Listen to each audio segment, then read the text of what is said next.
Good evening, everybody. Let's take a look and see what's going on the Twitch side of things before I commit too much. Quality options right off the bat. Today is a good day. So I've got quite the evening ahead of myself, but I'm not going to let that get in the way of a good stream. I will try and get the housekeeping out of the way and I don't know, make some good progress, let's say. But before I go too far, let's actually hit the play button and see this thing working. We are on the dawn of oh damn it, is it Star Lords or Star Kings? Star Kings. I think I called it Star Lords the last time, and shame on me. I noticed one of you who may still be a viewer actually just played Age of Wonders Planetfall for the first time, so I hope you enjoyed it.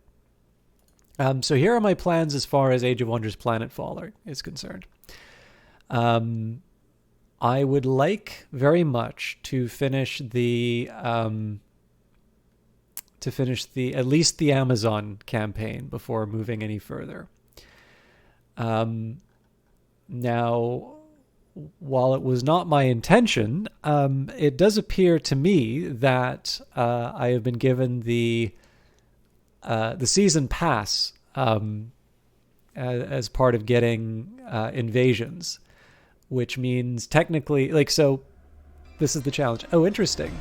Maybe I wasn't given it. It says season pass. Probably, I'm gonna guess because it's not enabled. Oh crap. Do we have access to this thing right now?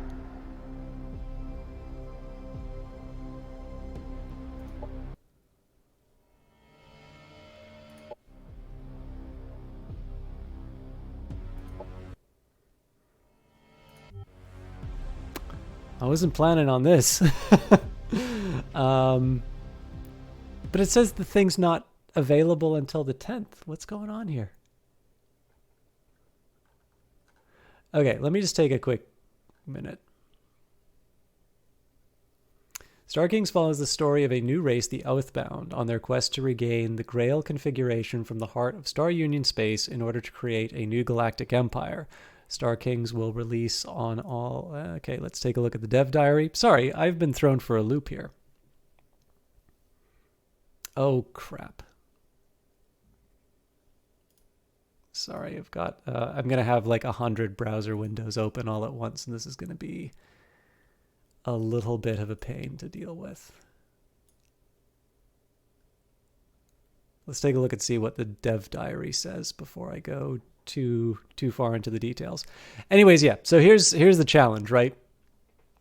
Technically, I didn't ask for the key, but it seems that through being given the key for invasions, I was given the season pass, which technically means I was given the key for Star Kings. And for the purposes of ticking the box, I know a guy who gets these keys, does one stream, and that ticks the box and they've delivered. And I think that's such a crappy thing to do to developers. If you're going to cover the game. And if you're not going to cover the game, buy it like everyone else. Games are not I understand for some people they are very costly. I think for broadcasters, there is something to be said for taking it seriously. Anyway, that's a small rant out of the way. I'm just taking a look at the dev diary. So it says here, Galactic Empire System. This feature is actually free as part of the Triceratops patch, but it's so big we're going to talk about it here anyway. Okay, so that explains the Triceratops part. It does not. So new wildlife units, Grail configuration. Oh, you know what? I don't even need to take a look. Okay, I'm thinking about this all wrong. The fastest way for me to check. So I'm going to say it's not enabled. What I am going to guess, though, is you should see the extra race appear in the all races, and they don't seem to be here. So Looks like we've got the new patch, but we are still waiting for Star Kings, which I believe is out next month, if memory does not serve. Although I'm a little curious about that. It seems like every once in a while the background kind of tweaks. I am really curious about this Empire feature. So anyways, needless to say, changes are coming to Age of Wonders Planetfall. I was given a key for the base game, for Revelations, for Invasions, and it is likely, if this Season Pass thing is true, that I will be able to play Star Kings as well, which puts me in a slightly awkward position as far as the Amazon campaign is concerned. Because tonight I have to record so here's the deal.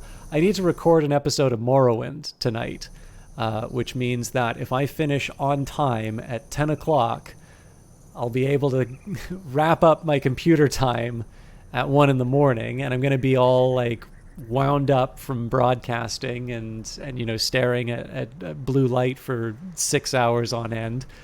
And let's face it, I'm not going to be able to get the most restful sleep as a result of that.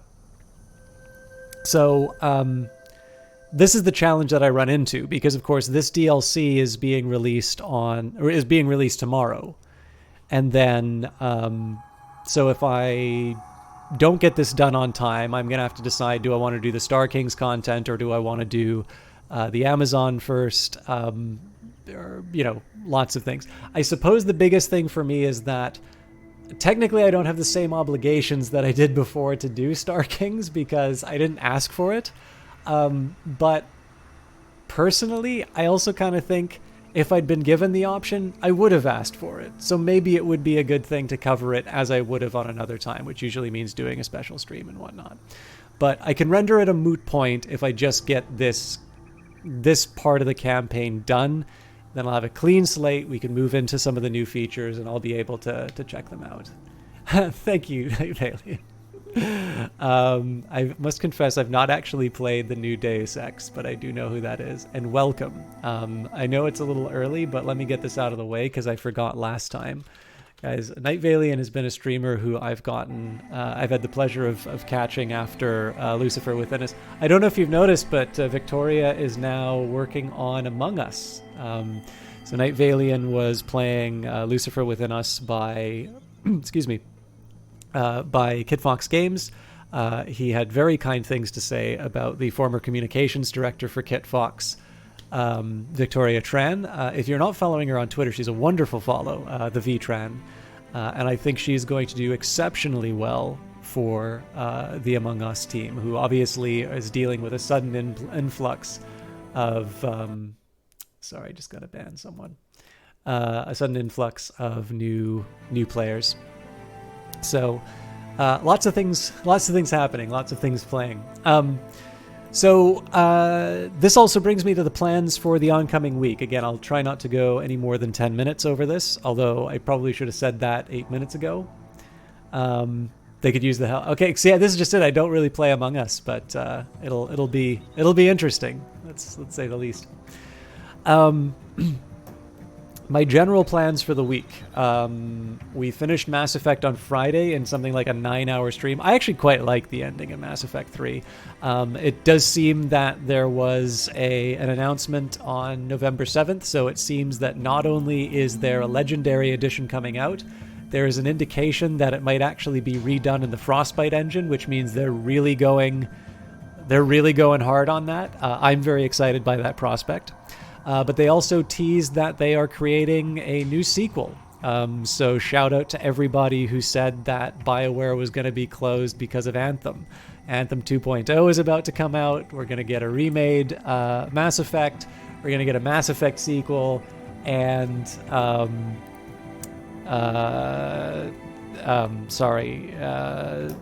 Dragon Age 4 is still coming out. So, clearly a dying studio, right? This time I'll play all the DLC. Yeah, I mean, I gotta see now what the deal is about the DLC, because at this point I'm going to assume that in 2021, when the Legendary Edition comes out, I'll just get that through my my EA Play Pro account. But yeah, this leaves me a little bit open on Wednesday and Friday. I'd actually really like to finish Cloudpunk if I can. But, again, that might also turn out to be a little difficult if I want to go into Star Kings. So I don't know. We'll see where it goes. No real indication in terms of what the plan is for the rest of the week moving forward. It also. Oh, actually, sorry. What am I saying? Wednesday I can't stream because I'm at the Dirty Rectangles meetup. I'm presenting. No stream Wednesday. Okay, cool. Friday it gives me a chance to figure out what I'm doing then. And I will be recording Morrowind tonight, so I will try and have that uploaded for 7 o'clock tomorrow. My apologies that wasn't ready on last Tuesday. Twitch did not properly ingest the video, and it didn't really tell me that problem. It just kind of said processing forever, and so I wasn't able to find out until I tried to broadcast it. So yeah, sorry. I completely forgot I'm not streaming this Wednesday because I am actually presenting at a game dev meetup. And I would actually be in a lot of trouble because people are really looking forward to this presentation. I'd be in a lot of trouble if I didn't do that. So let's get on with the game. I've crossed the 10-minute mark. So we've established sort of a foothold next door to Brahani's territory. I wonder. Yeah, we've got a war with the Magus Casus Belli, so ideally we'll be able to get 18 turns worth of destruction in. It's not the ideal situation. Obviously, if they want to come and crush us in this territory, they can. The other challenge that I'm facing right now is that I don't necessarily know where the capital is yet. But we have a couple of things that we're working on. So right now, I need to get my syndicate friend over into Avium. That'll be happening next turn. Following that, I'm going to try and combine my forces here. We're going to try and move them on Berhane's territory, losing as few as possible. We'll take the opportunity to build up as much as we can. If this forward base turns out, this is going to be a great source of just more bodies to throw at the problem, and then hopefully we'll be able to try and get a little bit of help on this side of the map as well. But at this point, really what we're trying to do is we're trying to complete a few more steps, annex Goliath extractors, hack the Terratech databases, essentially unite the planet against Berhane, and ideally take her out before things become too difficult. Looks like we're waiting on 12 turns before we can annex that, huh? And we have currently 0 in terms of happiness slots. I really can't afford to get rid of to raise the unhappiness. So we'll deal with the riots too. It's definitely a tough position as far as productivity is concerned, but we'll make it happen.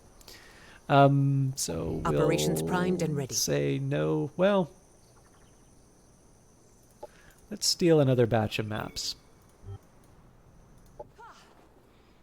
This isn't quite ready for prime time.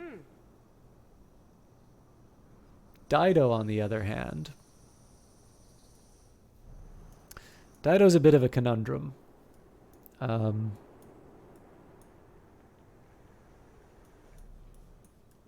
We got her off of the last quest that we did.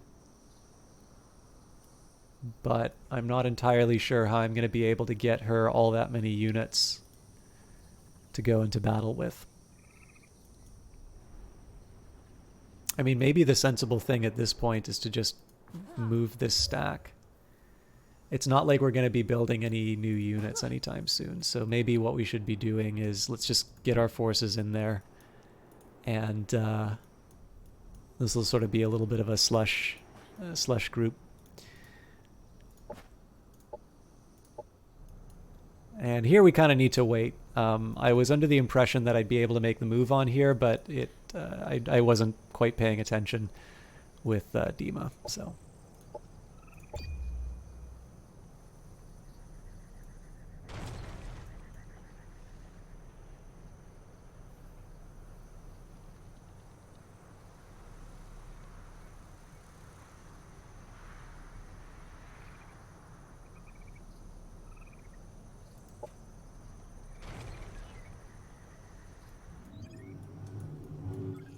One minor thing I would kind of like for this game. Ooh, I bet that's the autonom messing around again. Or not the autonom, the terraform.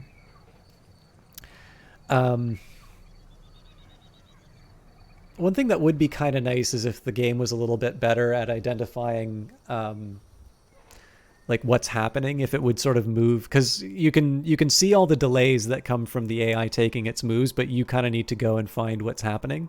It'd be kind of nice if they would. It'd be kind of nice if they sort of pointed your attention to where it needed to go. Let's see what's going on here. So primed and ready. We can steal the maps right away. Success chance is too low, regrettable. So we'll just leave that in our pocket.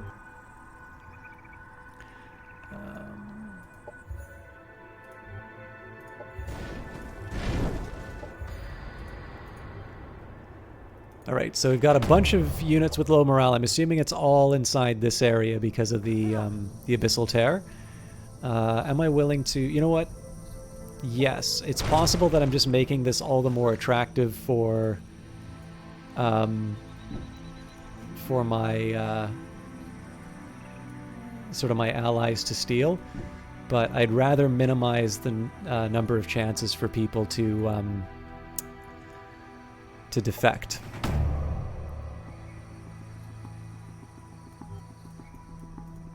So what are we looking at morale-wise?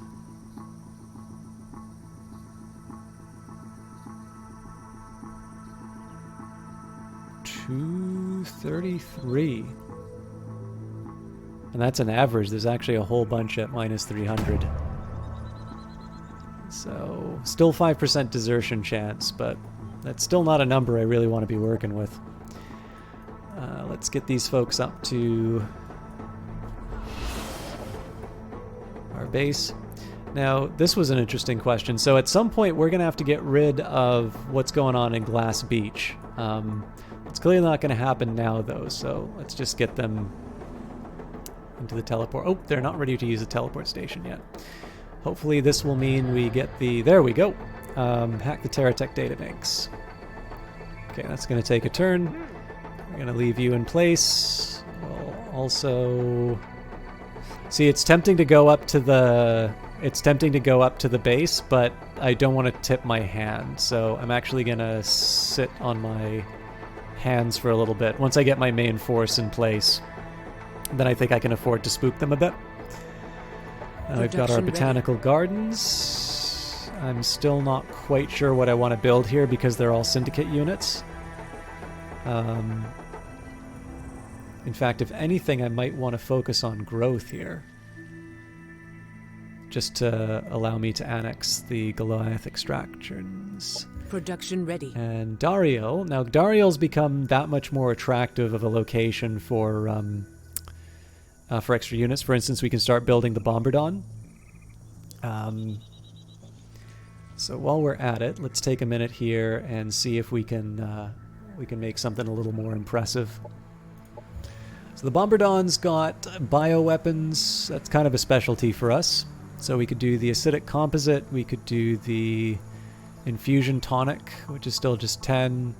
The viscous strain. Viscous strain is actually kind of tempting, as is the cerebral strain. Now we still don't know what we're up against as far as Berhane's units are concerned. It looks like it's going to be, well, I mean, she's Xenoplague, right? But we don't necessarily have any direct weaknesses that we would look for. If anything, I would maybe want to look to my own units to see what they're weak to. But in this case, we're all just resistant. We don't really have any kind of worries. I suppose maybe fire would be the one concern for some of the Arborian units, but even then, that's not exactly the sort of thing I want to be building an entire army around. So one big argument for the viscous strain here would be about the slow. The slow will obviously benefit a big ranged unit like this most because it just kind of keeps them back getting bombed for a lot longer. The other alternative in terms of maximum damage would be the cerebral strain. Certainly a nice little... Oh, actually it says plus 10% damage.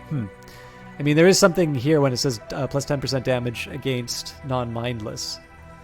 And then the 8 strength chance to apply catatonic to non-mindless units with psionic or entropy abilities. Yeah, it's a tough one. I'd probably go for Viscous Strain, just because I think slow is a little bit easier to understand. I almost always go for Shield of Remorse. It gives a little bit of extra health, but honestly it's just the fact that it keeps inflicting soul burn. And then the debate here would be, do I want to do a grounding harness, or do I just want to hold back? But in this case here, I think maximizing the protection of the Bombardon is not a terrible idea. I'll just maybe take a minute here and double check that the Amazon are where I want. I still don't have a weapon mod for them, so again, the argument for either a slow or the cerebral strain, not terrible. I think in this one there might be a slightly better argument for the cerebral strain just due to the extra damage. Although again, Viscous Strain, if you slow them down, is not a terrible idea. I just think the likelihood is that the Huntresses are already going to be in the danger zone by the time they're able to fire those. The other option is to wait, of course. But at some point we're going to need to use this. Let's go for it. So we've got 5 units. Let's just mod the equivalent. What about our Biomancers? So I suppose we have a similar story here, right? Do I try to slow people down, or if the Biomancer's in the danger zone, do we just want to try and maximize? I think in this case, let's try the Cerebral Strain again. Now, the Harrier. So right now we chose the Mining Laser upgrade. That's got to get changed, seeing as we have other alternatives. I think the Ignition module is fine enough here. And I suppose the last question would be... Oh, actually, you know what? It doesn't have to be one or the other. So we had Mining Laser for melting armor. I actually think the Stagger might be a slightly more attractive option, so... It's a Hollow Smacker. I wonder if it's indicating to me that...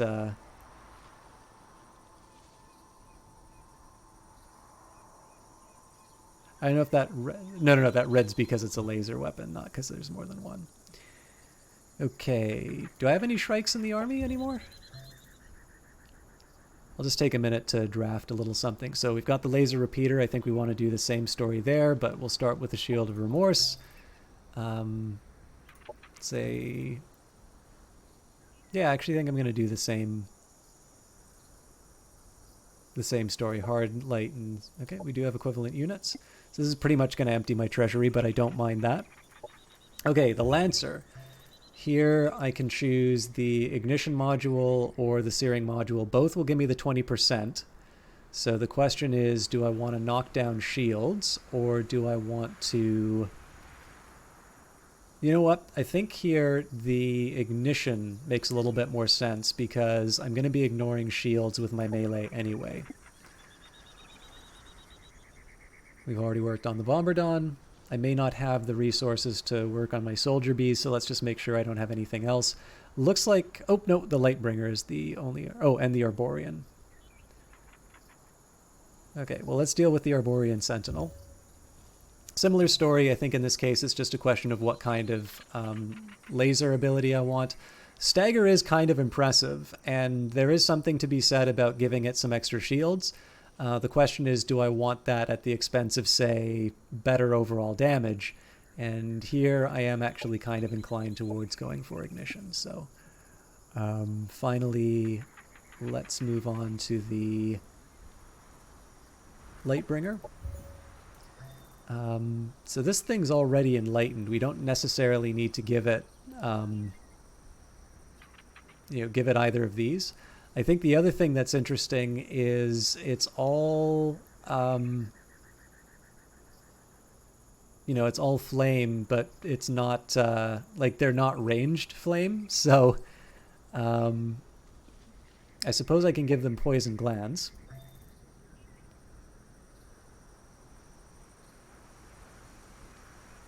Yeah, I guess we can still give it Shield of Remorse.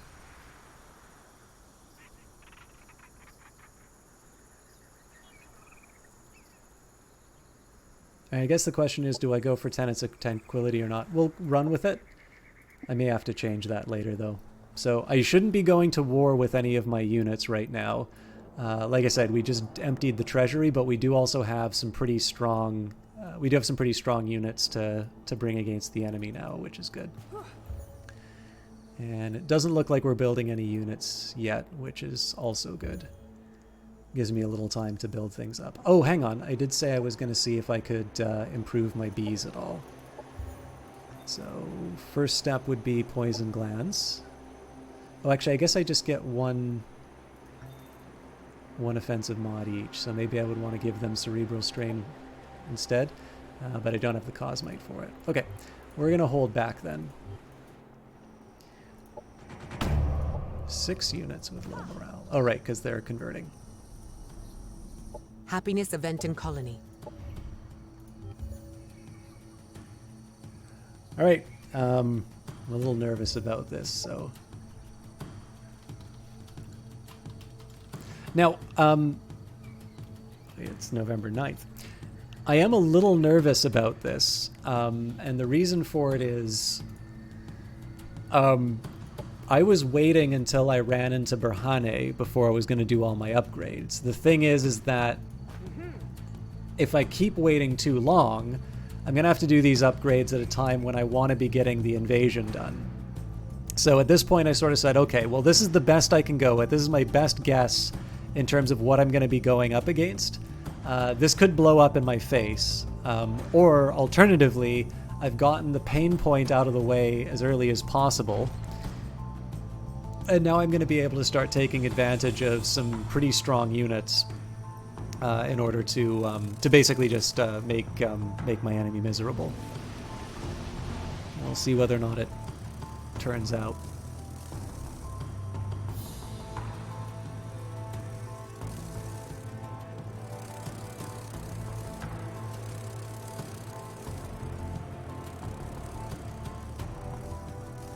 If I'm lucky, we'll also wind up claiming the cosmite, but it's pretty unlikely.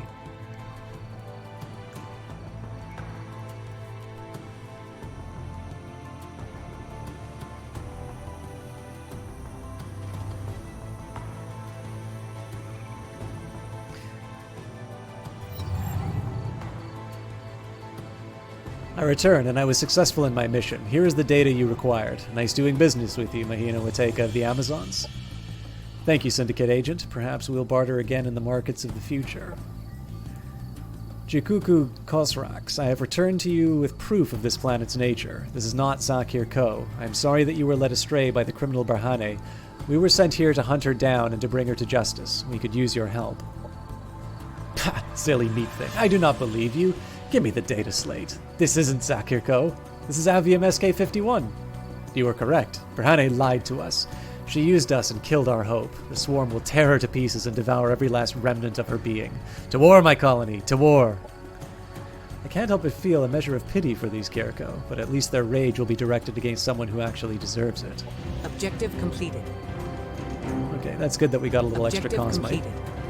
Ah, we got a Bombardon as well. That is particularly welcome.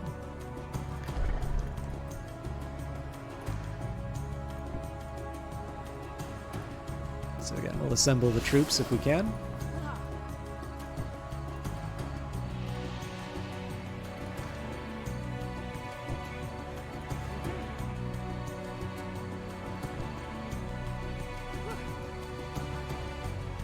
And again, this is the point where I want to be a little bit careful in terms of showing my hand. We've not actually assembled the army yet. I'm not going to wait for the Bombardon. That, I think, is probably a bridge too far. Although, while I'm at it, I could probably upgrade it.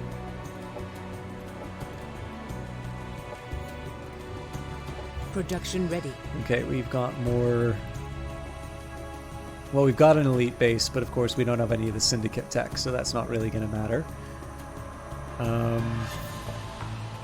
They can finally annex the sector. So the question is, do I want to wait for it to...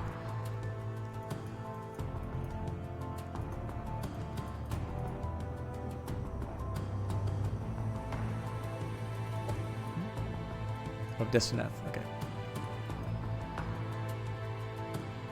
Wait, where are my expansion options then? Oh, here. Okay.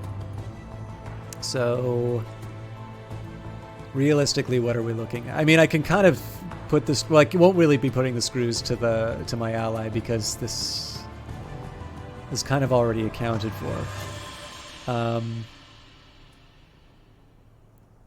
Yeah, this was definitely what I was intending to take. So the Devar won't like it, but a strangely likable traveling man of diminutive stature told us that you could invent the technology to create a pest repellent device. He said that most creatures do not like ultrasonic sounds. We want this device to protect our mother nodes. Please provide them. So there goes my social research for a little while. All right. Let's get some diplomacy in the way, too. So Sappho is currently at war with Berhane. These guys should be at war soon. These guys are already at war.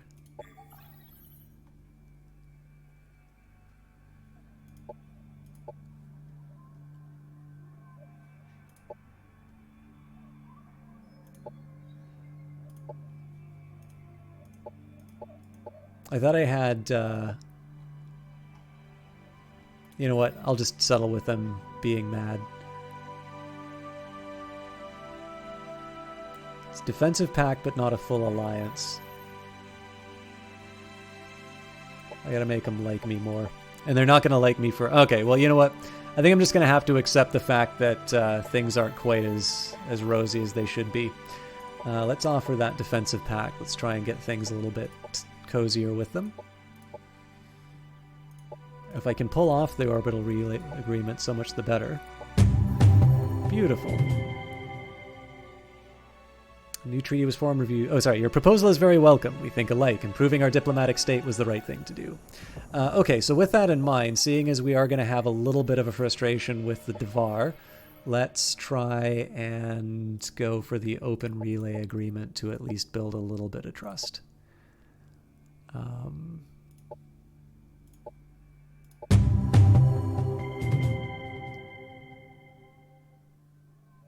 Holy crap, they actually let me build on the claim sectors. They just gave that away. Cool.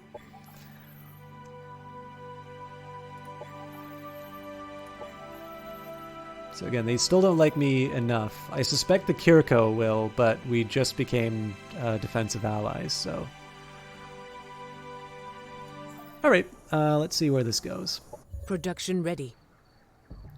I'm quite okay with this continuing on this path. I do want as many defensive structures as possible in this colony, simply because the hope is that we're going to be spending as much time as possible away from this base, and so we want it to be sort of self-reliant to a certain degree. Operations primed and ready. I'm going to assume that success is still too low. I wonder if there's really nothing I can do about that. That's life. Jikuku is breaking their peaceful relationship with Berhane. In this non-aggression pact change pending. Alright. And again, we're going to sit in our base. I'm not going to make any aggressive moves here. Let's make sure everybody's moved where they need to.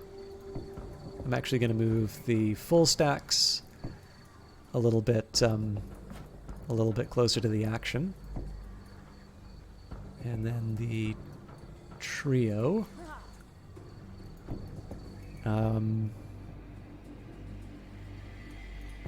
These three need to get going. And same with the Bombardon. Alright, I think we're ready for the next turn.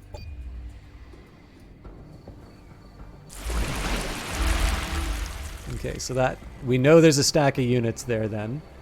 I'm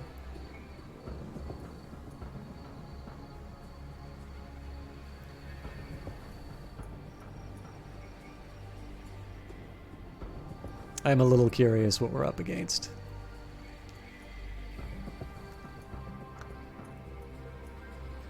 So this is pretty weak. I mean, if it's just one stack that I need to worry about at Ponduil, I don't have that much to worry about. It's more just the question about how we're... Oh, there's the capital. Casario. All right. So there's two paths that I can take. I could try and skip Ponduil, and it does actually lead to sort of a faster move on their capital. So the reason why that's important is that the condition to beat the enemy in this game is not actually taking all of their territory. It's defeating their hero and getting their capital. And so we don't know if Berhane will be in the capital, but it's most likely they will. The problem that I have with that is I'm pretty sure I'd be able to cross the Kiriko territory, but we really don't know what we're up against as far as this area is concerned. And so I think at least being able to remove this threat from my forward base, even if I double back and start worrying about all these other territories, I can make the move on the capital. I think what's more likely to happen here is we nibble away at this. If I can maybe get a claim on it, just to anticipate that the Kiriko are probably going to be encroaching on that. And then we can make our, having sort of nibbled away and eroded the industrial base of our enemy, then we can kind of go in for the kill on the capital. But we'll see how it turns out. Again, we have a lot that can potentially come up. All right. Azanara is ready to go, and we didn't actually decide what kind of exploitation this would get. There's nothing that really commends it. I'm slightly curious as to why this has a red outline, seeing as there's nothing to suggest it's being blocked. The whole point of getting this was for the Cosmite, but that's life, I suppose. There's a couple of other details I want to be focusing on with regards to the colony growth, but let's... well, actually, we can do that right now. So at this point, let's say share half, and then we'll lower growth as a priority. It doesn't share anything, but that's life, right? So, exploitations. It seems to me science is kind of what we need right now. We can generate knowledge, but it's either industry or science. And I think there's a really good argument for me shoring up my science right now. Now, 1 of 1, 3 of 3, 3 of 3, 4 of 4. Okay, so basically I'm looking for 4 of 4 so that I can start sharing food out of those, but we're nowhere near where we need to be with that. Again, move the majority of my forces up towards the most likely candidate for our first fight.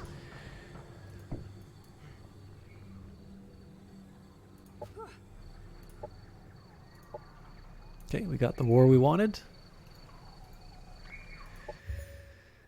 What's the story here? Rioter killed. That's a pity. It's particularly a pity because I really need the expansion. Fortunately, there's only one more, so... Sector annexed. Operations primed and ready. Again, I'm pretty sure we're not going to be able to steal maps. We don't really need to steal maps the same way that we used to, but it's good to keep an eye on nonetheless. And then... I guess I don't really need to move this stack quite yet, but...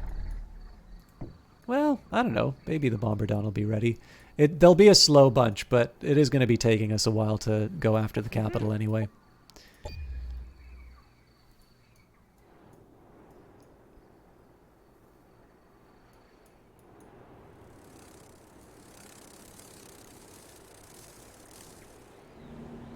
Although if I want to upgrade the bees, I guess this is my last chance. After this, we're probably going to be in the middle of fights, and so I don't necessarily want to... impose the restriction. Maybe we'll wait until after the first fight, then we can upgrade them.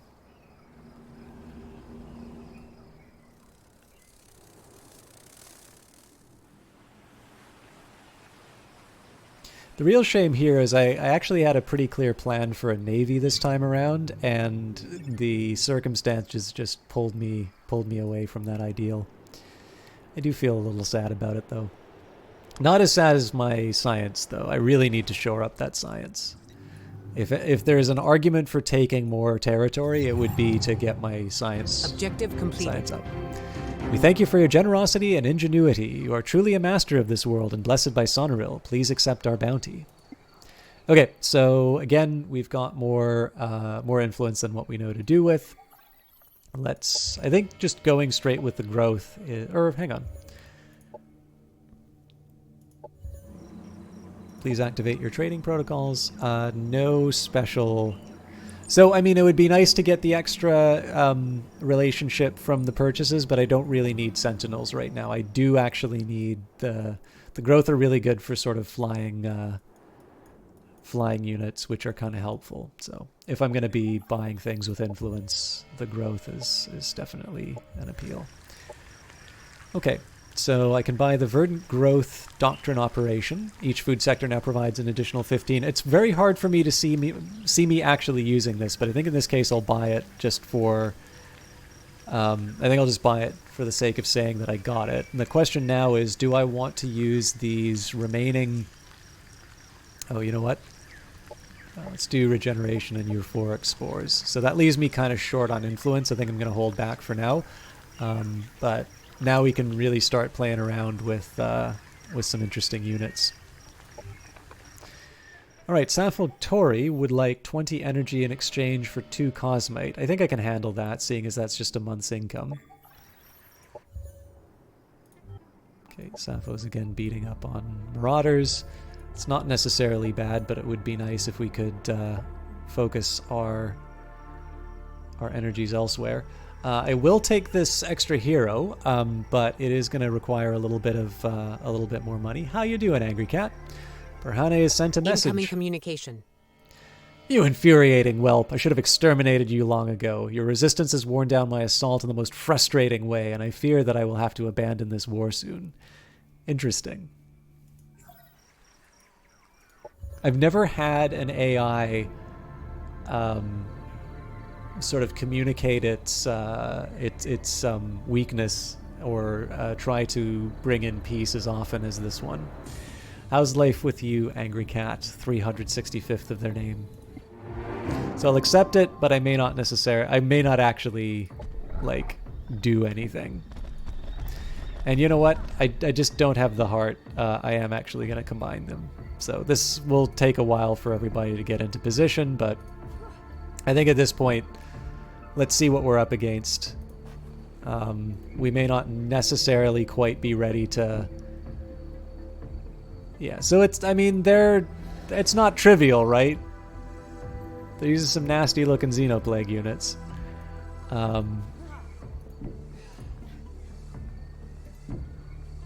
But we do have numbers on our side, so... Still doing distance learning for logistics, a bit of a mess. You'd think the one discipline that should be able to manage its course well in that circumstance. I'm glad that you're still able to get the... I'm glad you are still able to get the work done. I'm just sorry that it's not as easy as I think everybody would like. You know what? We'll push them ahead like this. It'd be nice if we could get people a little bit closer, but we've got the 2 stacks defending each other. Any other attempt to attack us is not going to work this turn. So Production ready. I think I'm okay. Yeah, let's do the infrastructure. I do actually really need to start building up my army a bit more. But for the time being, let's focus on what we can get done. I think I need to hit 12 before I get a new sector. So we're still going to be waiting a while on that. Production ready. Operations primed and ready.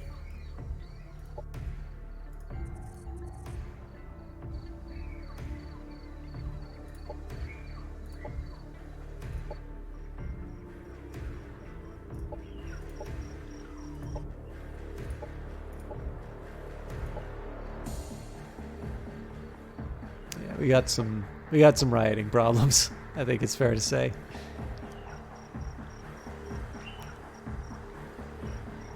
Still trying to keep your days in isolation occupied with some plans and goals, though. So do you have any particular projects you're working on that are aside from your studies? Or I know that's one big one for me has been to try and keep myself occupied with things I like, because I'm not going to lie, work is absolutely wasting me right now. I wish it were not the case. I wish I could say, oh, they're great, they really know what they're doing, but work has definitely got some very interesting ideas in terms of what constitutes a good use of my time. These guys are going to get crushed.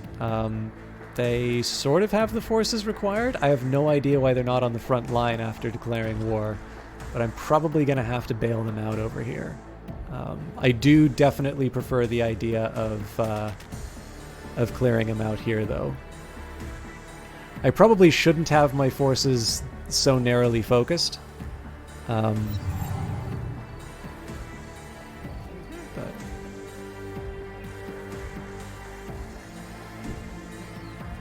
okay, this might be questionable. No, I think this is going to turn out for me. I don't quite have the forces I'd like, but I have enough, and that's what's going to count here.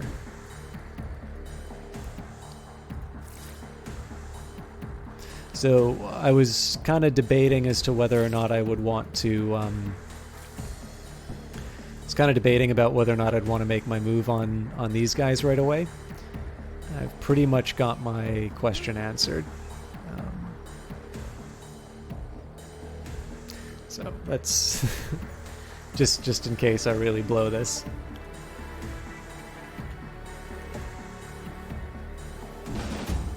I am mildly curious to see what happens when the AI handles this. So basically what I'm doing right now, we still have to deal with the militia, but the good news is that we've sort of maximized the number of units that are involved in this attack.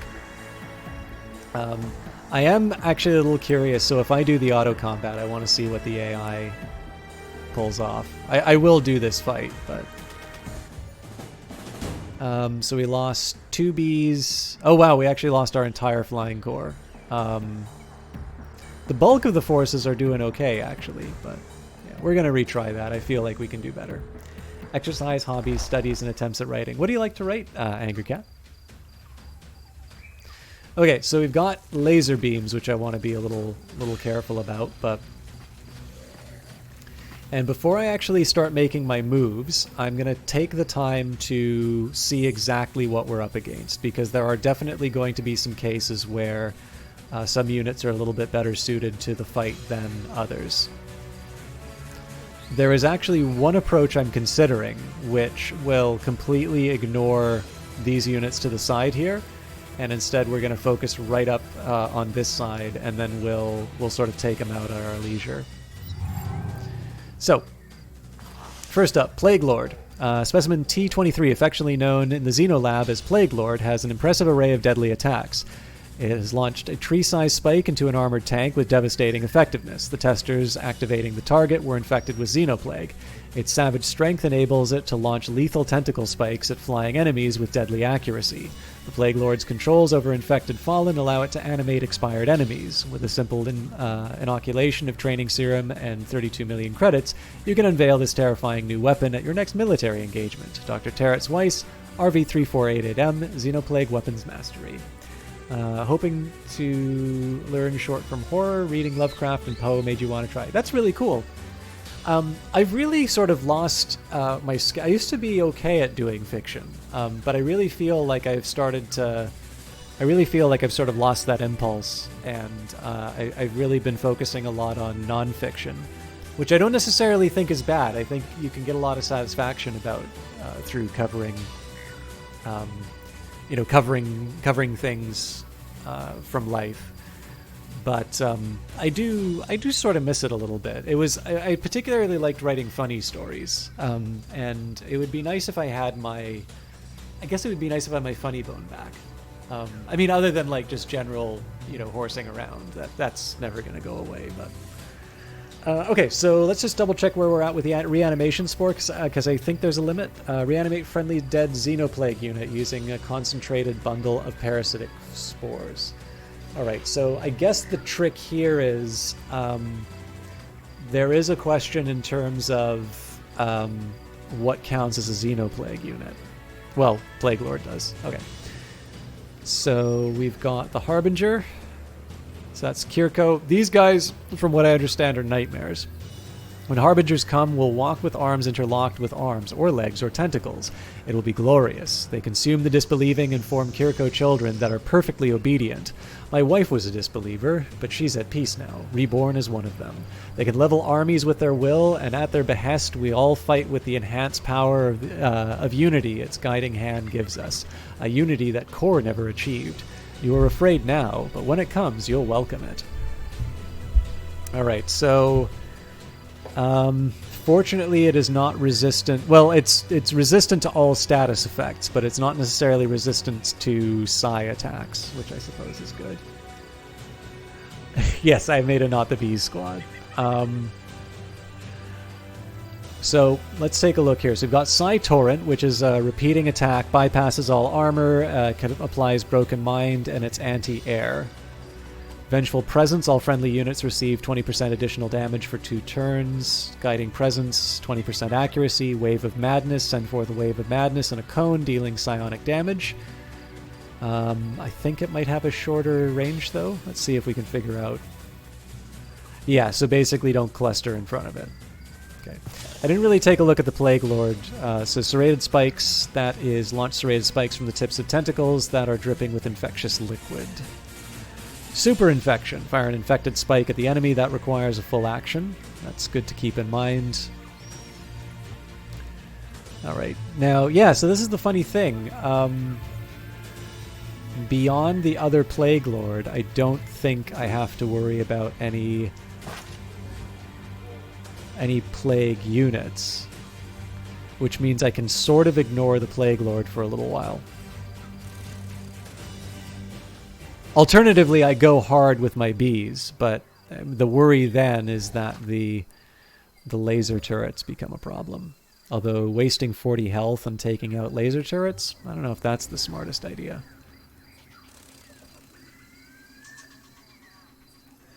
Okay, let's see. For starters,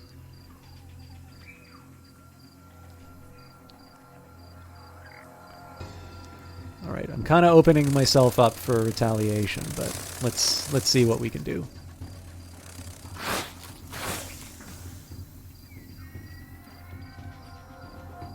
Okay, this is an up close and personal attacker, so no point in pretending otherwise.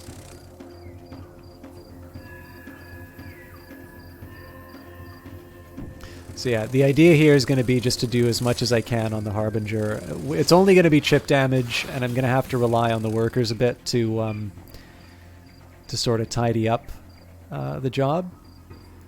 But it gives us a start, and particularly if they wind up wasting some heal on it, so much the better.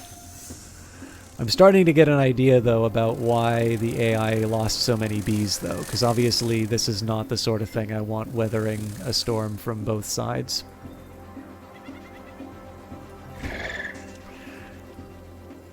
Alright, so unfortunately, my beam shooter does not have much to do. So I'll hold it back a little bit. Crucia has basically nothing to do until she gets into melee range, so we'll give her some cover, but that's about all we can hope for right now. The same can kind of be said for the hotshot, but I want to slightly tilt her towards the Arborean.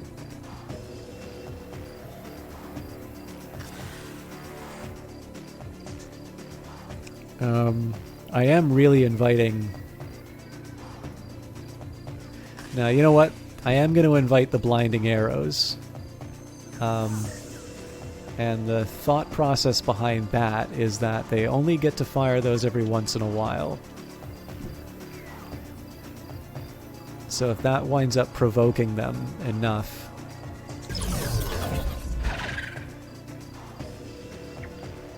If that winds up provoking them enough, then I'm going to be able to... they're going to be out of position, and I'm going to be able to mop them up.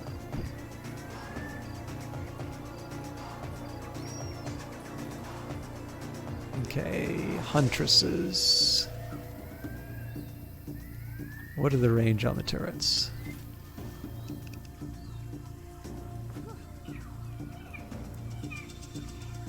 Oh, very good. Okay. I'm not crazy about them not taking cover, but there's not a whole lot that can threaten them right now.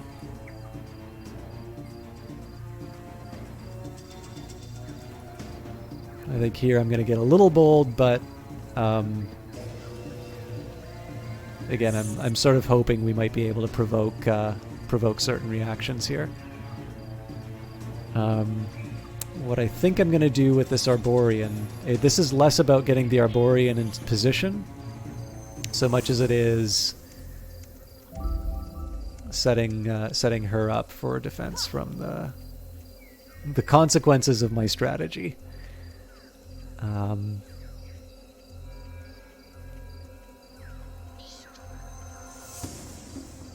yeah, at this point I think we're all sort of in the same position. If anything, I'm a little too crowded up here, but the aim sort of is to take advantage of my numbers and try and make the most of it.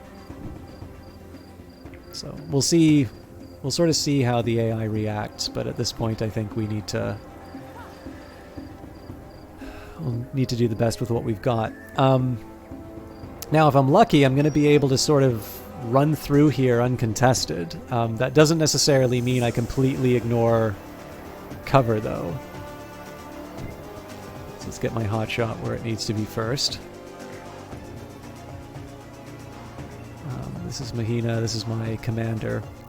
I'm actually willing to put my commander in a little bit of danger here.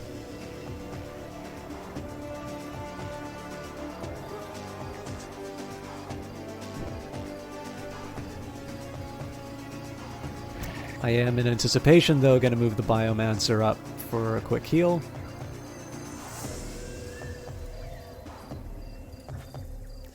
And this will give me a small complement to sort of run up the side with. Again, we got to dodge the... Actually, you know what? We know the turrets are going to be a problem, so we'll at least take the distance. Are we winning, Dad? Well, I think we're about to find out. There's a couple things I'm doing which could blow up in front of me, but it'll be interesting.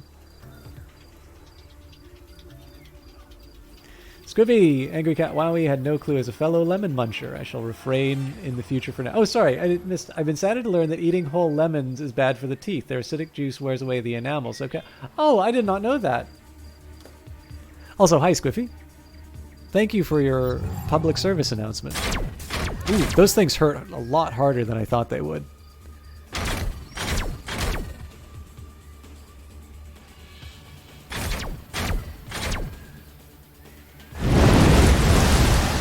We kind of knew that was coming, so...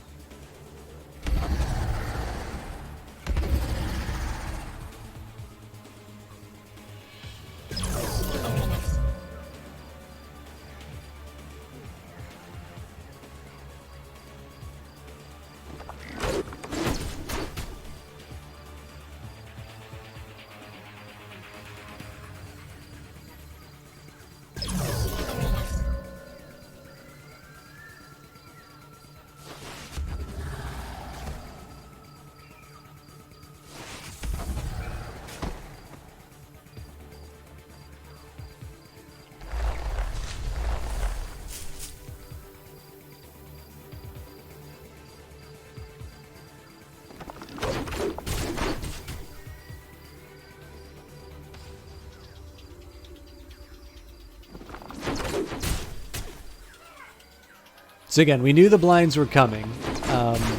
The question is how effective we are at sort of powering through them. Operations ready. Okay, so the hope here is, first of all, let's see what my operation options are.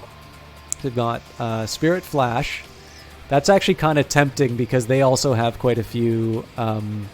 They have quite a few units clustered. We've got Cleansing Light, which doesn't bounce. All right, so if I drop a Spirit Flash, I really only get one of those. Not worth it. Okay, so let's get my worker bees in to do what they do best.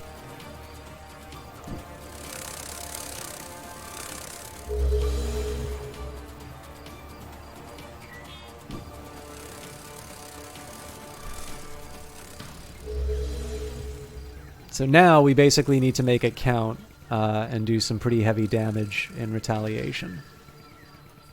Nope. This soldier bee got... I don't remember why he's stuck, but that's a pity that he is. Alright, so... I was really hoping to do more.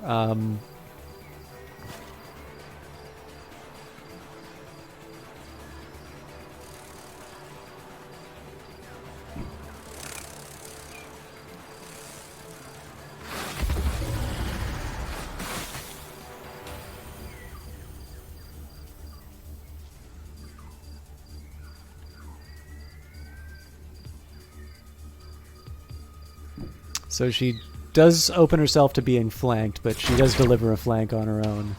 And again, I think being able to take out a healing unit this way is pretty sweet.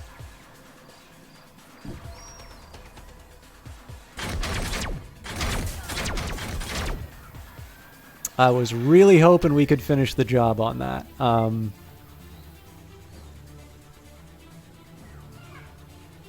Okay, I think in this case we're going to do... It's not exactly a suicide run, but the idea here is I just need to... I need to close the distance just so we can... Oh no, they can still deliver some hurt, so this might prove costly. Now Mahina can apparently just straight up destroy one of these units, and I think it's worth it. Enemy destroyed. Again, part of this is just about closing the gap and getting as many people as we can taken out.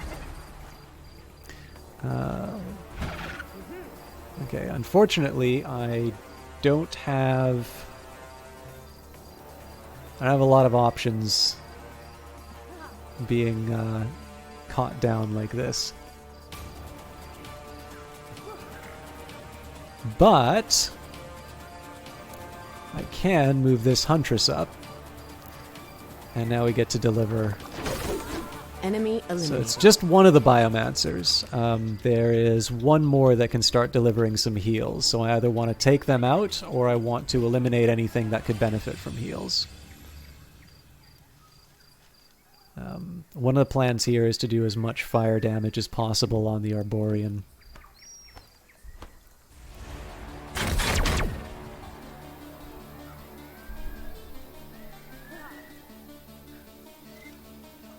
Oh, that's right. Mahina gets another shot because she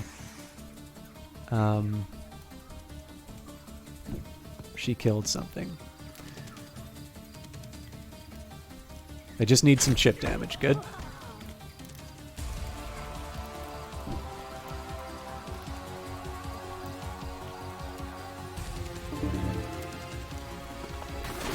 I was thinking of going after the turrets, but in my view, at this point, it's probably better for us just to outrun them.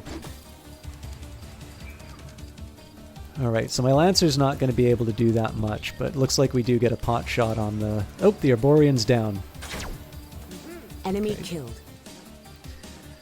I don't have too much hope for this group. I suppose... Well... You know, for lack of any other options, I'll still do whatever chip I can. I should have thought of that actually, because I might have been able to make a little bit more out of that than I did.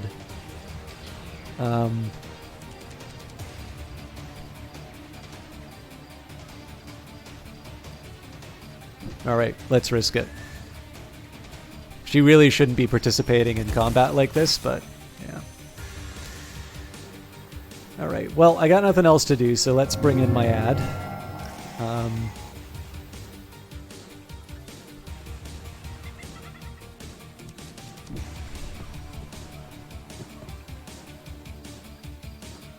See, the thing is, it's a low chance, but it's so much damage if it works.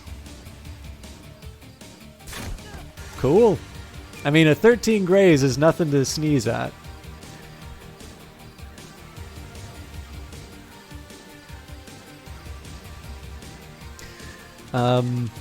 I think at this point I'm just going to accept that this Biomancer is going to be raising a little hell. What's probably going to happen is these guys are probably going to... Oh, actually, they've already used their blind.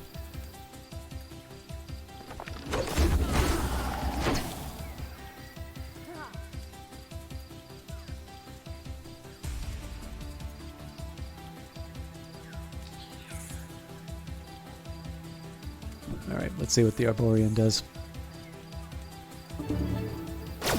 Cool! Enemy eliminated.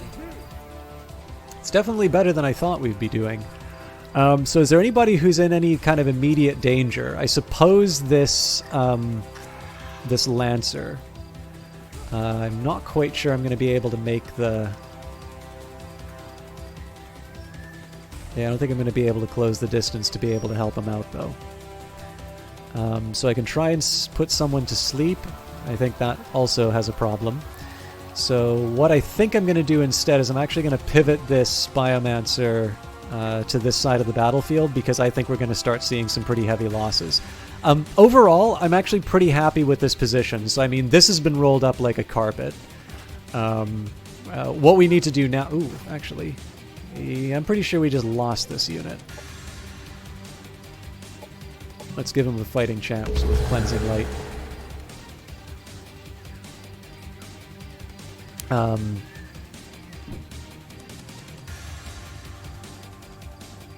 Like, the point now is to sort of pivot and take them from behind while the rest sort of moves up like this. We've largely ignored their elite units because we want them to sort of bend under the weight of what we're about to do to them. But I like, this is the thing. I still actually need to deliver the win, and ideally deliver the win in a way that causes me not to lose. Units. So we knew that was coming. And this guy's probably dead no matter what.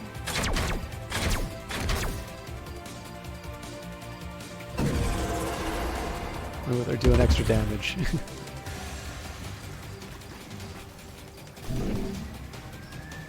Alright, so they do count as Xenoplague units.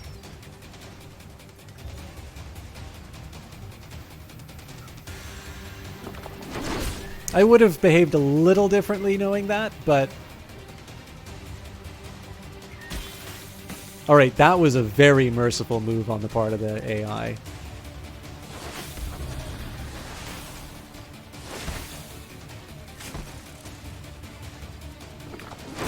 All right. Unit has fallen. If I only lose worker bees out of this, this was a pretty good run. Oh no, Lancer's gone too. Unit has fallen. Oh, and they get to move on this turn that they get rezzed. Wow, that is actually a really strong. That is a really strong ability.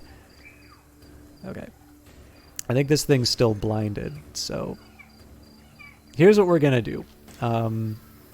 Let's deal with the reality of what we're up against. I'm going to let the bees focus down the Plague Lord first. Thing is, this guy's probably going to be able to raise him, so I actually think there was a very conscious decision made in terms of exactly where they place these things.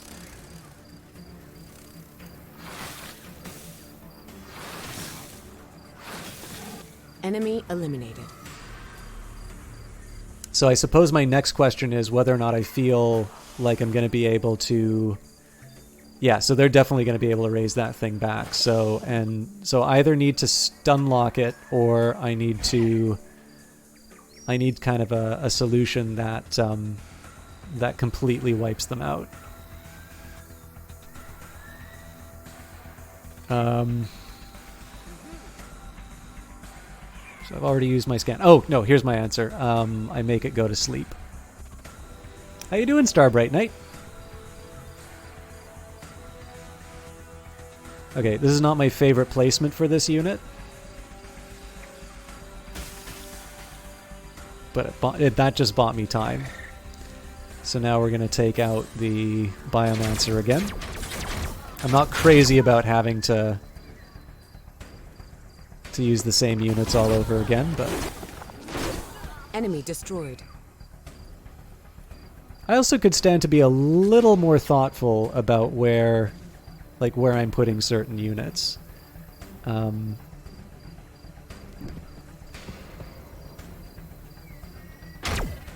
I think what I'm going to do right now, ideally, I'm going to get this person out of... Ooh, there's really no way they get out of firing range. This is a little cowardly, but I'm actually going to run them over here. And this is just to... Ah, they're still in range? Jesus Christ. Alright, well... If I'd known that, I would have treated them a little differently. Okay. Let's clean up what we can.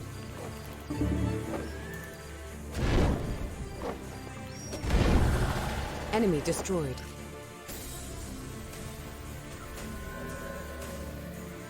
Okay, so regrettably we can't lance any of these other units. What I can do, though, is at least move into the cover. I was sort of hoping that the turrets would not be able to turn around. Turns out that's not how they work. So life's just gotten a little more difficult for me. But not impossible. So what I'm going to do, I'm actually going to move my units up as close as I can get. So 60% chance to take it out. This is going to wake it up again, so I don't want to mess with them. I think in this case, let's just finish off the units we can. Or try to, at least. Hard to pass up a good flanking opportunity. Although it does open them up for their own flank. Screw it.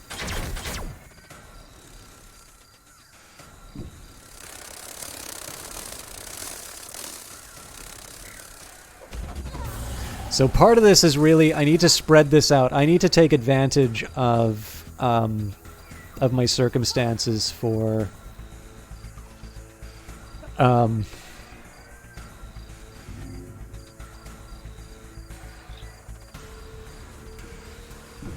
I basically need to try and take out as many of these as I can before the Plague Lord wakes up, so that we can focus our units down. I think in this case here, it's a tough question about whether or not I want to heal or whether or not I want to... I'm going to hold off on that Biomancer for a bit, I think.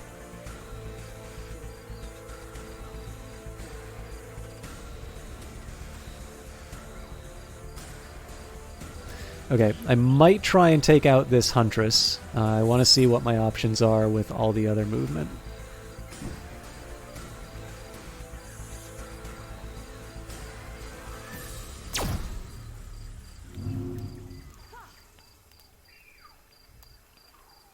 Yeah, I mean, at this point, we're really just kind of throwing up whatever we can at things, so... may not hurt to blind a unit. This is partly at this point, it's just about closing off retaliation. Mahina really can't do a whole lot this round. That's a shame. So we'll get her working on the turrets, although really all I want about these turrets is that they not kill a major character. Move things up a little bit closer. I think in this case I'm going to put the heal on my commander just in case.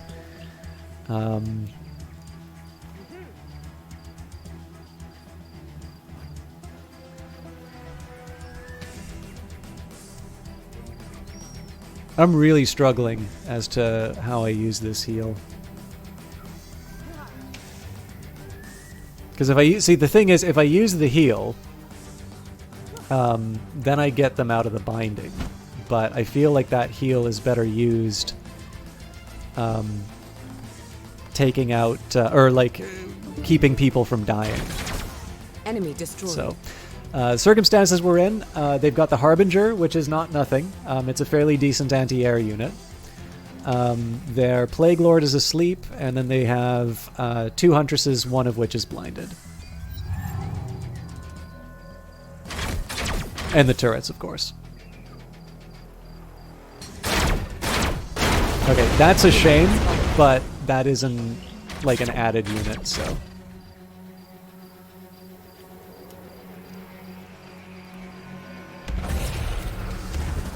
Unit Damn. down. I really didn't want to lose that.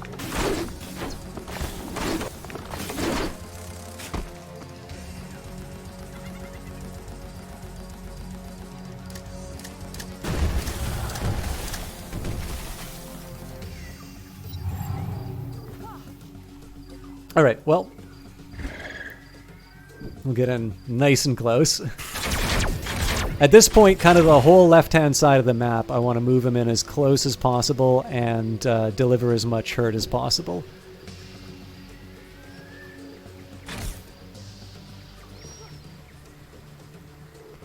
Because then the idea is that any surplus goes to work on the Plague Lord when the time comes. Enemy eliminated.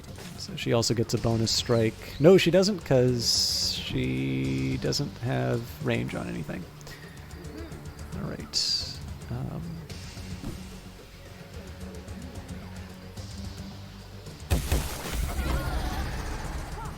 Again, moving everyone that I can as close to the real action as I can.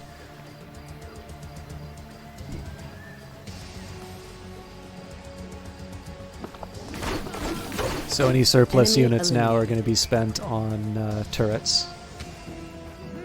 But let's not forget the task at hand. So we'll get in close. Actually, this time I'm going to manipulate and mend the bees, because I have a feeling the reply from the turrets is going to be kind of savage.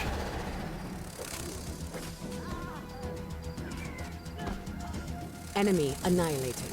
And again, the big question I have now is, am I confident enough in my ability to take this thing out with my existing units to do this all this turn when it might raise another unit? Or do I want to give it one more round of lasers hitting me? Actually, yeah. I think what I'm going to do here is I'm going to try and take out as many of the laser turrets as I can. I did that wrong. I shouldn't have given this one a chance to fire. Things are going all right, Starbright Knight. Sorry for answering so slowly, but I'm working out my master plan.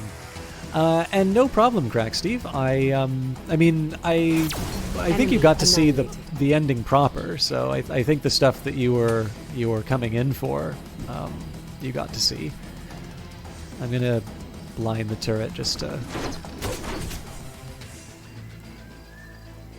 Anything I can do just to minimize the damage this in the upcoming rounds. Again, nobody's... Oh, you know what? He might actually be waking up this turn anyway. I'm going to feel really stupid if this thing wakes up.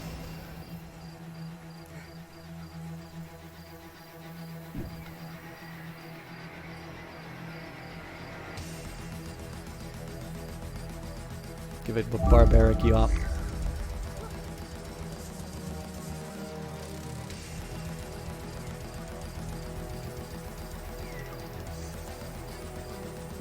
I can get in a little bit. I mean, I'm not sure how smart this is, but a little chip damage on the turret just in case. It's my insurance policy.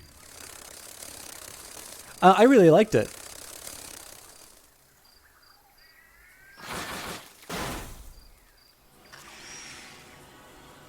I know that's a controversial opinion, but I really enjoyed Mass Effect 3. I mean, my favorite is still probably number 2, and that may be in large part to the fact that Enemy eliminated. It was the first one I ever played, but I thought it was a pretty satisfying ending. All right, really at this point we're just maneuvering.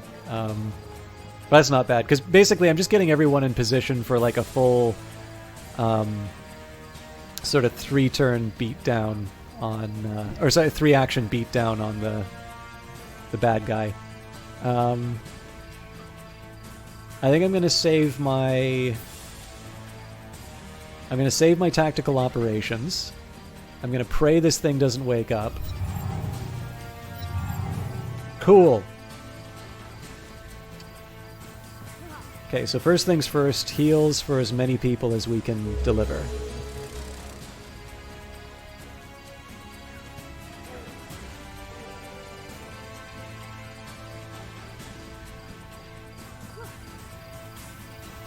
I actually think that's all the healing I can do.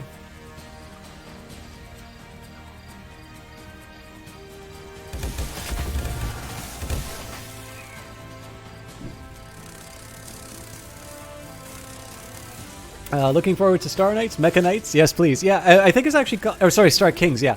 I'm really looking forward to it. I was a little weirded out when it said there was a like an Empire map. But I believe that's the patch, which seems to have predated the DLC. Our forces are victorious. All right, so again, I'm not crazy about the losses, but it's better than losing my entire core of bees. So we lost one worker bee, and then a rather frustrating loss, the Lightbringer. Oh, I'm sorry, we also lost a good hotshot. But these things are replaceable, so... Ah, okay.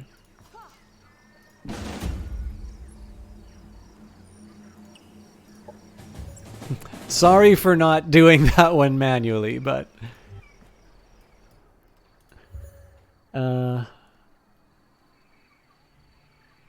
Interesting. Okay, so I'm going to have to build the replacements elsewhere. I'm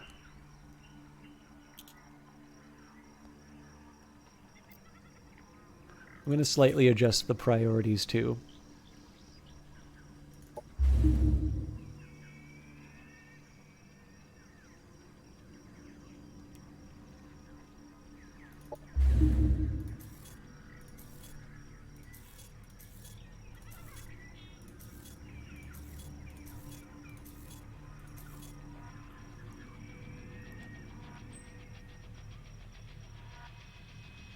It came out a day early on GOG. How did that happen? I actually had a case with another Paradox published game where GOG released the press keys too early. They blamed it on Paradox, but I know for a fact it wasn't Paradox that made that mistake. But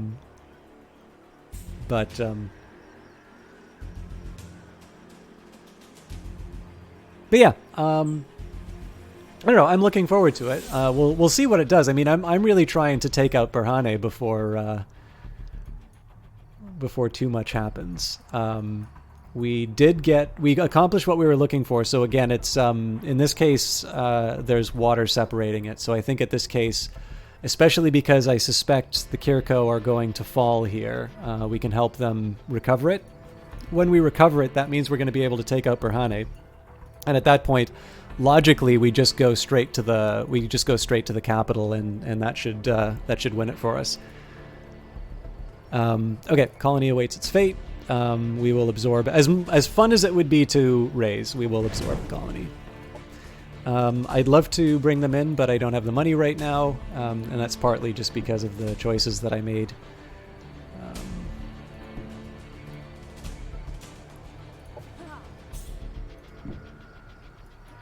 At this point, I just want to. I don't want to lose any time coming in to clean up these forces. The fact that their commander is being exposed this way, and that I'm attacking from a relative position of strength, I can't have that opportunity pass up. Okay, so who do I want to annex first? There's a really good argument for taking Avium SK-51. The catch is that I'm probably not going to be able to actually take advantage of the special building, seeing as we're already going to be sending my armies off to deal with the enemy general. The other thing I can try and do is block my allies.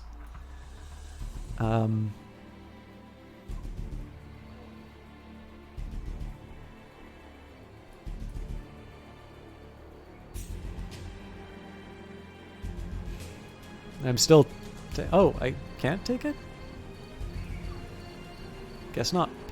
Alright, well, if it won't let me take those without entering the territory, I guess we will go for... So I take this, I take this.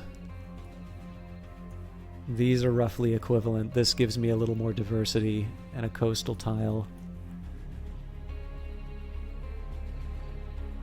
See, what I'd probably prefer to do is 1, 2, 3, 4.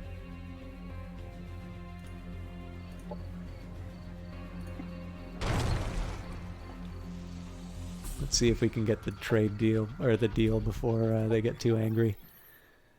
They're kind of the junior partner at this point. I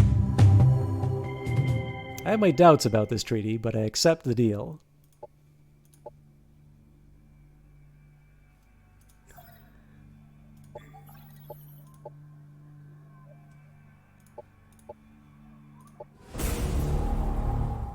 I do not accept, as we've only recently changed a diplomatic treaty. You can come back for this at a later time. Same negotiation can be proposed in 3 turns.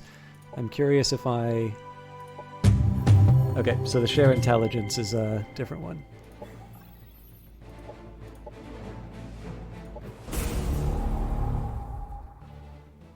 Okay.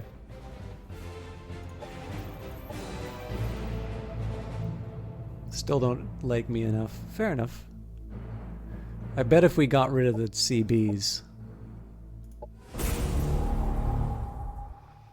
I've got the feeling that you're holding out on me. Draft up a new deal with more coming my way.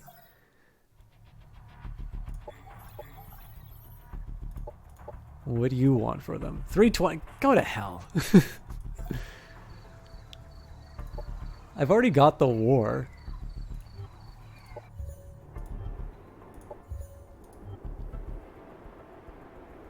Operations primed and ready. I don't really need to steal the maps anymore, but, like, what else am I gonna do, right? Empire task completed. Alright, overall I actually think this is a pretty decent position. So again, I'm not crazy about my allies losing a forward sector, but it does look like they're gonna bring some strength to reclaim it. I can reinforce them with a pretty substantial army. Also, it looks like they really brought the big guns in Ponduil. Like, I'm really curious what we're going to be finding in the capital. They very clearly have defenses in the capital, but if they're like the army that they're bringing to take out that forward Kirko base, I'm not so sure. I'm not so sure we have that much to fear.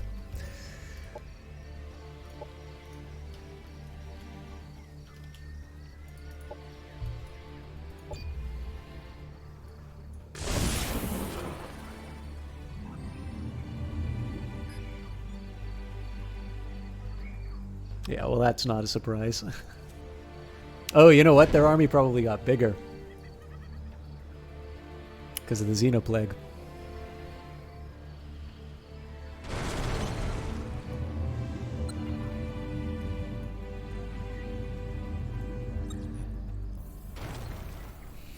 You know, I could probably buy a replacement worker bee, right? I should have done that at the end of last turn.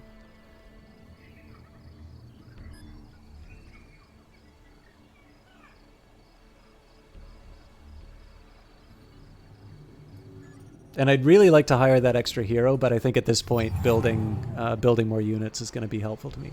Terraforming cycle completed. Stay attentive for future test announcements. We still haven't annexed that thing, have we? Nor will we anytime soon. Okay, at least martial law has been dealt with. These guys are still nowhere close to being done. We're almost done this.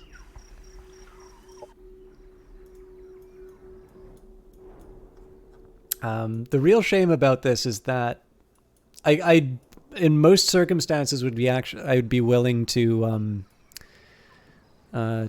kill one of my like release it as a forward base, but with Cold Tomb Fields, like, given the fact that it's still taking me this long to get the Pteranodon commune, I simply cannot afford to get rid of a level 4 science base. Like, that's just not on the table. Okay, screw it. I'm not even gonna give her an army. I'm just gonna, like, throw her into the maw. How close can I get you to the action?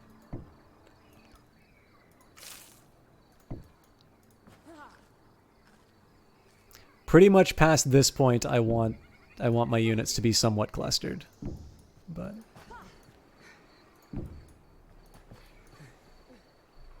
yeah. So I owe these guys some worker bees. Let's get that dealt with right away.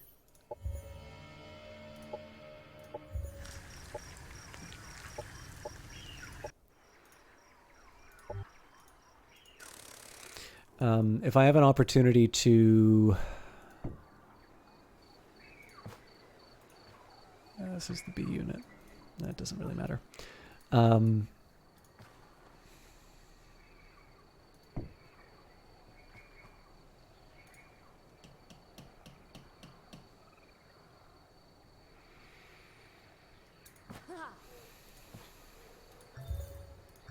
There is an argument for giving these guys mods. There's a stronger argument for me building stronger units. All right, Istafel's unexploited sector.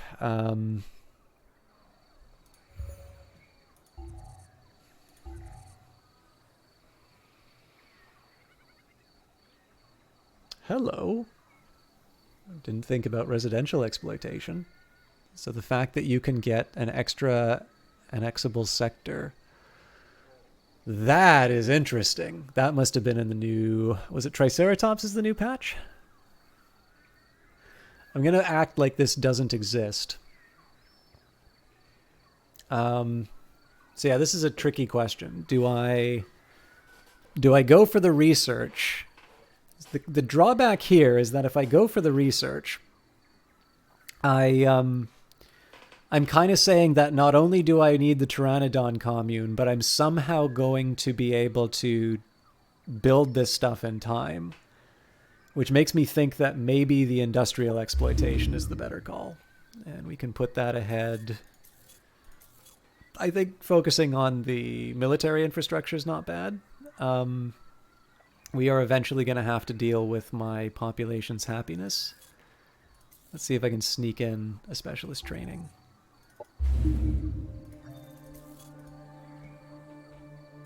Operations primed and ready. All right, so what are we looking at here? They lost an autonom unit and a huntress. Somewhat weakened here, but I don't think it's going to make a difference. Yeah. So here's the... I mean, as far as the number of units is concerned, it's a wash for them. They lost 2 units, but they gained 2 pustules. I suppose the one little bit of sunshine out of that is pustules are not exactly the most terrifying units. I'm definitely more worried about golems. But they still have a whole pack of huntresses to blind me to death.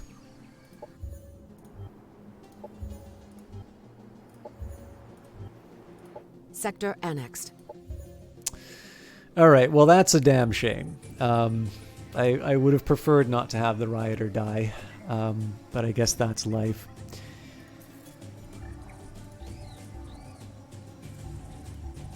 Well, that's life for most, some of us anyway. Production ready. Happiness event in colony. Yep, I think we'll just accept the world as it is, and let's see what the next turn gives us.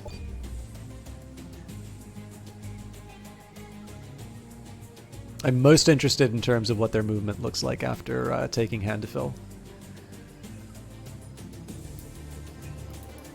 And the Kiriko apparently just take the loss of their colony sitting down. They do absolutely nothing to reclaim it. Unbelievable. They could so easily crush them with this force, which would open the doorway to going after their capital. And they're almost certainly going to leave me to do all the heavy lifting to... Well, I mean, they're sort of making the move now, but...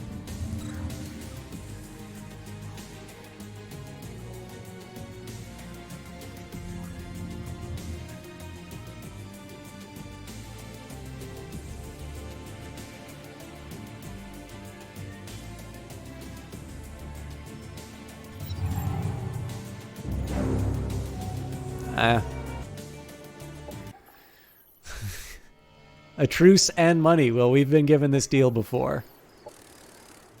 I don't actually expect this worker bee to arrive in time, but... A highly questionable choice for me to do that, actually. It slowed down my advance.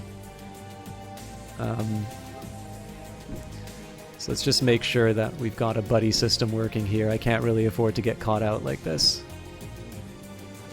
I suppose we were going to wind up slowed down no matter what while the rest of my units catch up. This may mean, though, that I'm able to put together my flying corps, though. I guess these guys. So we'll keep them in place. Production ready. I'm so annoyed with my ally. Like, this has kind of been the story of my life. With the AI really not taking advantage of its Operations primed and ready. If I take a look at the rankings, actually, I'm still, I mean, I'm curious if it's Berhane who's weaker than me now, but I've pretty consistently been the weakest faction, and yet I've been doing most of the heavy lifting while everybody else has been expanding out their territory. I know I keep whining about it. I should really stop, but... And I know, like, obviously there's the diplomatic option of spending some influence in order to be able to coordinate war plans. But, I don't know, like, something... Like, seeing a wall like this not being used to recover its own colony is something that... that is something that frustrates me, just knowing how much I'm going to be giving up. Oh, no, sorry. I'm just being impatient. It looks like they are making the move.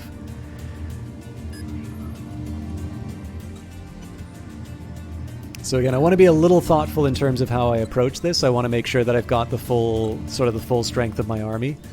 One thing I will say, if they want me to help out, they should be focusing on the left and I should be focusing on the right. But they may have the numbers to make this work without me. I'm kind of hoping they do, because that means I can either take Callison or I can just go straight to Casario. Attention, global terraforming protocol initiated. This planet will be converted into arid terrain. Please, no.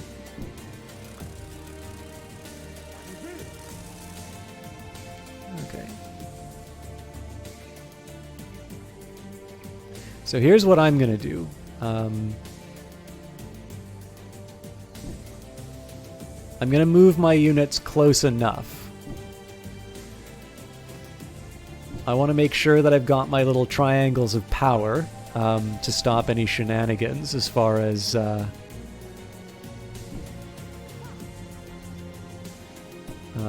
sort of getting an ambush in. I was able to unite a couple of my units, which is good. Oh, excellent! And we are going to be able to get an extra unit. Okay, so I'll add them to the lead. Their best place to attack is right here. The thing is, they only have 2 stacks to attack with, so it's always going to be an even... the worst case is an even fight, basically. It'd be nice to move... Well, you know, I guess I can slightly improve the odds a little bit by doing this. So I think at that point they have to deal with a trio each time. I don't actually think that's entirely necessary, but it doesn't hurt either. Whoa! No. This will eventually go in the main stack. But it looks like it's going to take 4 turns, so no point in rushing it.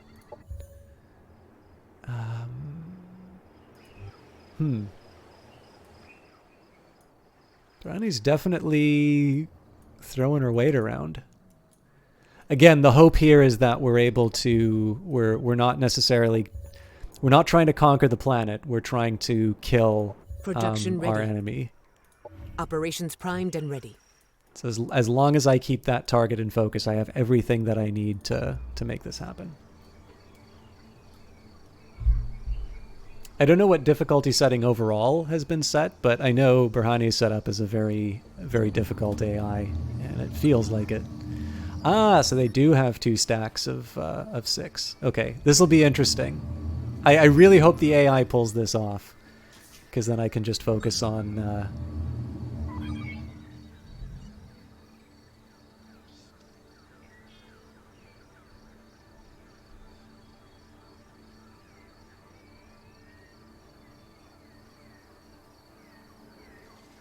Glory. So if we take the capital, we win. And it's such... Oh, God. The real dilemma here is, like, I can get stuff doing this. and the militia is not that strong. But I know, like, it's the difference between, you know, I just get a little tip of the hat for, like, doing well... versus like demolishing the bad guy and within like the first third of the stream, well, first 2/3 of the stream. All right.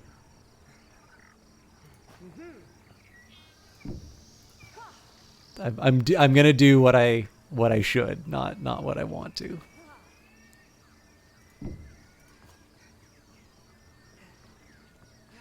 There's actually a small argument for me putting down a monitor for this, but I think it might be a moot point. It's also quite possible that not all of these units will make it there in time. Now that we've discovered how to extract every possible detail from our research and created some truly wondrous things, let's document the process and then claim that's how we did it all along. Ryan Colkins, Configuration Manager. By the way, this is... I don't know about you. I do this a lot more than I want to admit.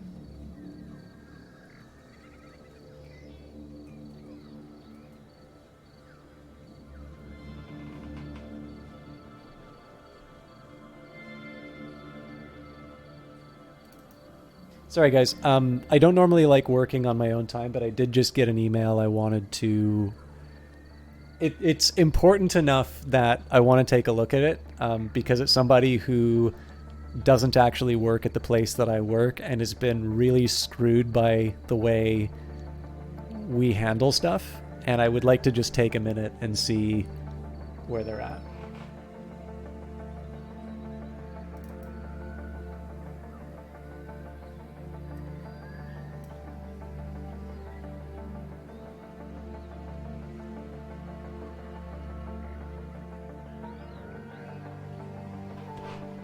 Sweet. That is something I can deal with tomorrow. Okay. Which makes me sound like I have a really terrible work ethic if I say that about that person. It is actually specifically because they let me know the stakes and when that needed to happen.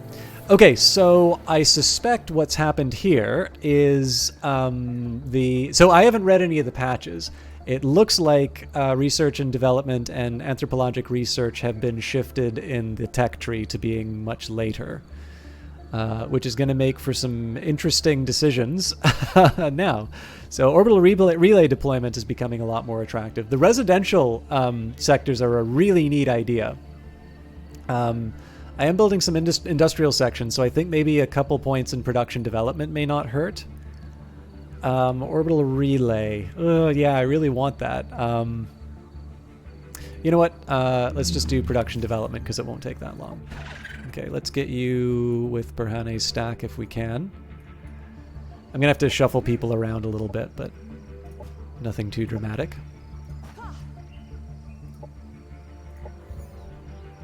What did they lose? So, yeah, Berhane's not dead, but like they're out for a bit. I don't know how many turns, unfortunately.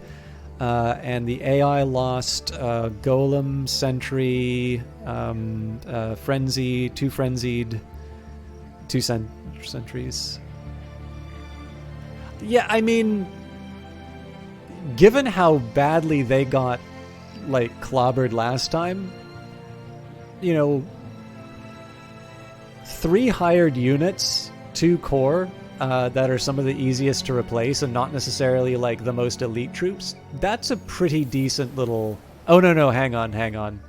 This was the ASD. Okay, yeah, no, they got kind of banged up.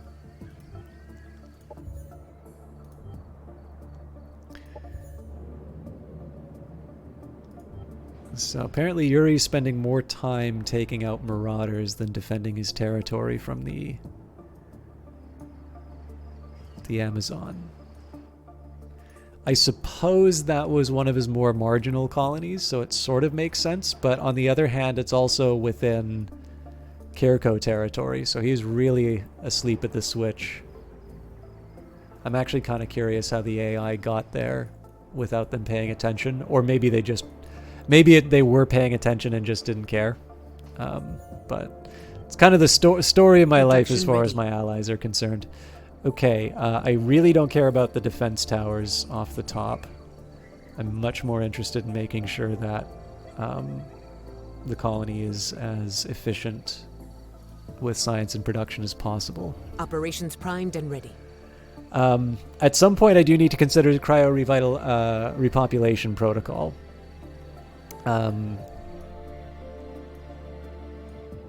problem is that it has unhappiness as a cost, and I really can't afford that right now. Okay, let's talk to... So the Autonom are going to be pretty annoyed with me pretty soon. The question is, do I try and make nice buying their... Oh, interesting. Yuri got taken out on that. Okay, so I have 3 turns to take out Berhane, and then it's all over. So I can talk to the growth, and we become even better friends. And I mean, let's face it, like the flowering node, the vine bud, like the growth actually, in my opinion, have some really good units. But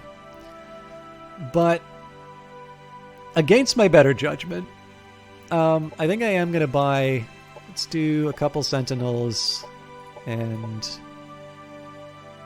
I get 6, so 3 golems, and that'll give me something that I can attack. So I've got a surplus of commanders. So this is a little something I can use to bolster my forces in case things go really bad. And we got monitor self-repair systems, immolation matrix, AI factory. Yeah, okay, so that little arrangement just bought me a lot of goodwill with the Autonom. So again, we got to see what we're up against in Kozer. Okay, so they know what's coming.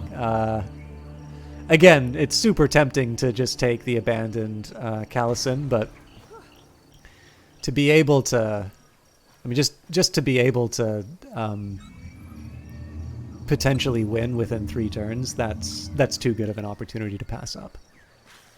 The other I mean, again, I got to be honest. One of the temptations too is the fact that I'm being, you know, I know I want to get a recording of the. That's fine. I know I want to get a recording of Morrowinden. There's a way to do anything. There's also a smarter way to do anything. Trade secrets are often more about a well-trained workforce than a secret sauce. Tony Rubio Strong, Manpower and Machine Motivational Consulting.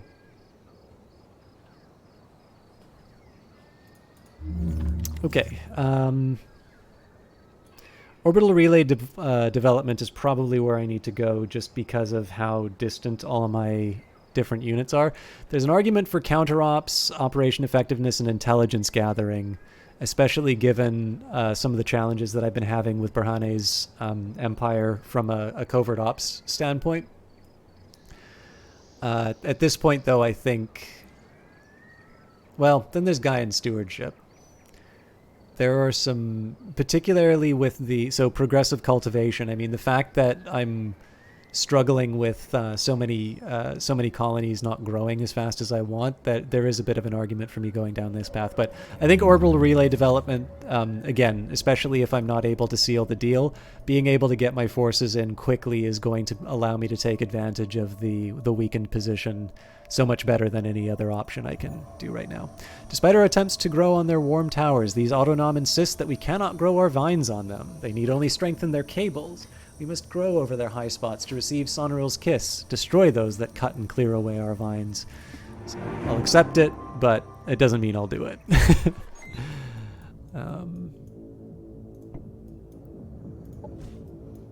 Again, if I can, we'll get these guys involved with the stacks, but I think it's pretty clear. This is not actually happening.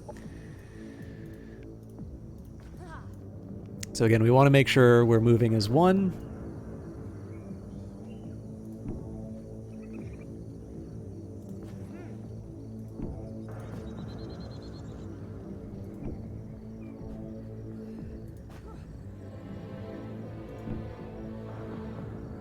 I do have a slight leftward sort of a tilt to this. The reason for that is I want, again, the point of this is to sort of go in and surround the capital if I can. Safety isn't completely out of my mind here. You know, I do kind of want people clustered together in case there's something really nasty waiting for me on the other end. But a lot of this is just about making sure that we're in a position to be able to surround the city and take it right away. This is one of my replacement units, so if we can get them in place, so much the better. But at this point, I don't think it's all that likely. And again, the thing, I mean, it's interesting. Communication.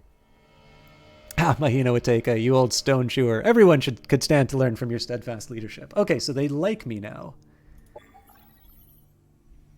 But not enough to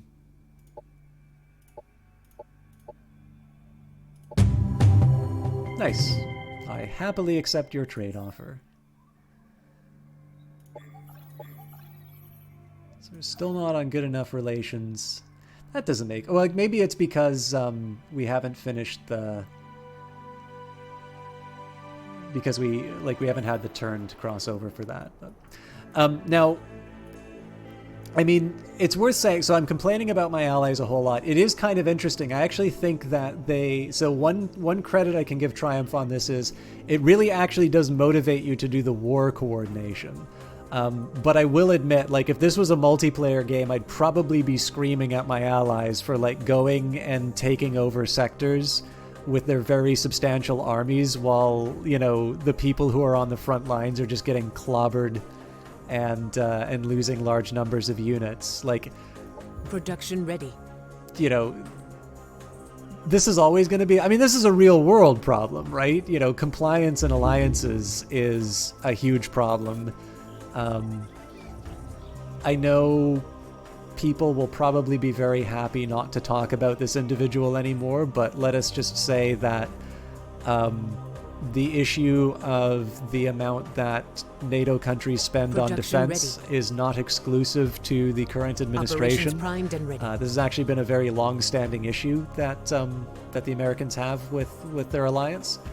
And it's, I mean, I'll put it to you this way. It's neat that this sort of stuff is modeled inside of the game, but I also know why diplomats are really annoyed by it. This is going to get interesting. So I'm in no position to defend against that. I'm pretty much committing... At this point, this is total commitment to taking their capital. This will be particularly interesting because I'm not sure I have the numbers to be able to pull this off.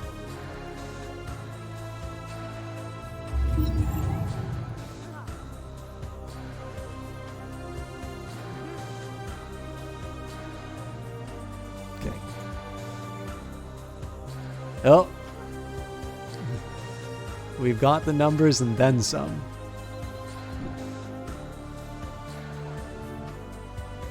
Although not as many as you'd think. So I have a very specific way that I'm going to do this.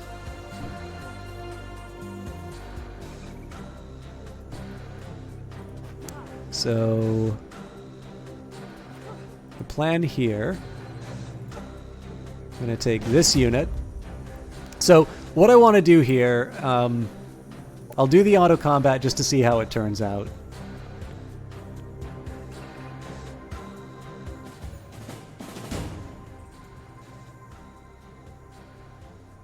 So we lost 2 out of that. I'm sorry, we lost 3.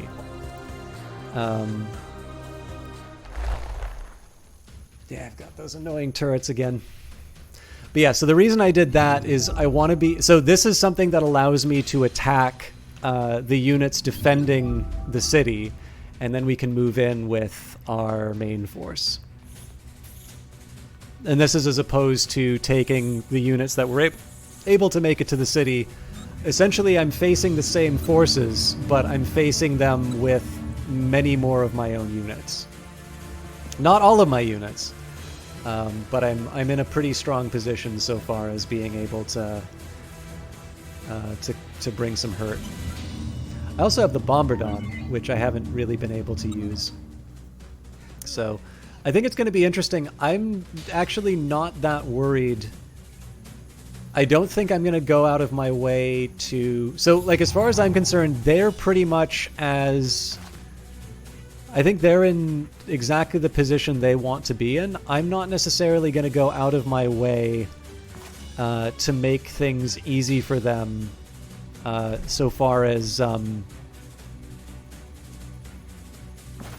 Like, I'm actually going to take the time to move my units to places where I want them to be.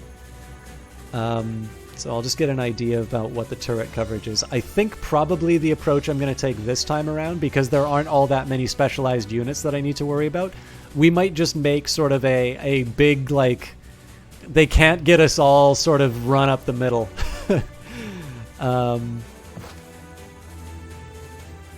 Again, I want to be a little careful. I don't want to put my units in unnecessary risks. I actually wish I could sort of draw on the map exactly what the range of these turrets are. It looks like they have kind of a blind spot in the... So, like, these... And then these. So I'm really going to test that with this unit. The funny thing is, this is actually what's gonna gonna be what lets me. So, like, I'm leaving a bunch of my people out of cover. This is such a stupid thing to do under normal circumstances, but as it happens, I'm not going to be able to move everyone where I want them anyway. And so, if this can bait them out into the positions where I want to see people. This might actually be a helpful little arrangement.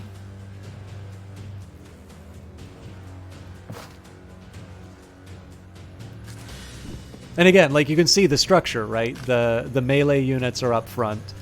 The units that are going to be going from range are basically otherwise not necessarily as involved in the combat, are a bit further behind. The dilemma here is with my biomancers, because those are a little more... I don't necessarily want to have them in the fight. There's something of a small argument for me to put my flying units against the golems. The golems really don't have anything that they can do against those guys.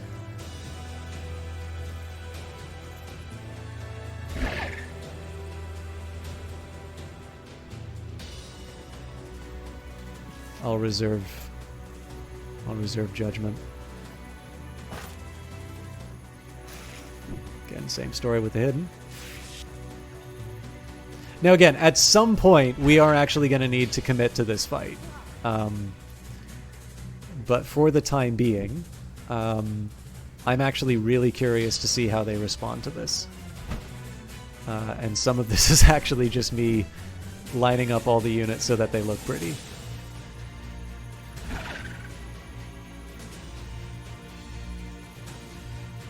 Okay, so this is the line.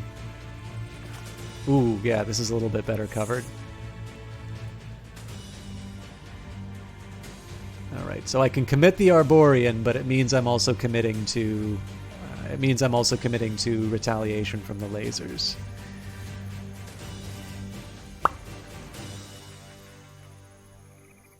Screw it. I have a healing unit, and this thing is designed to take hits.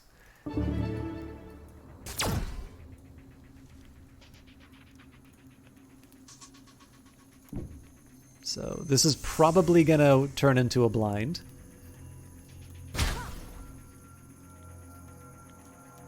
But there are worse outcomes. Now, I better hope that I'm able to close the deal on this one. Okay, yeah, we are definitely going to be the subject of a pretty brutal reply.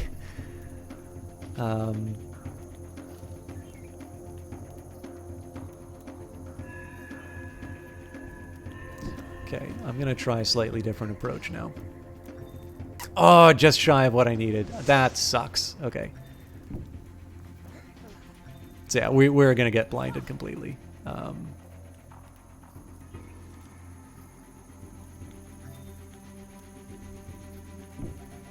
The one thing I can hope for is just get some scans down. But this is, I mean, this is the final fight, so if I screw up on something, I screw up on something. My beautiful plans are now in question. I am going to take the Harriers. Seeing as I'm kind of committing on this side, I think some extra air support wouldn't go awry.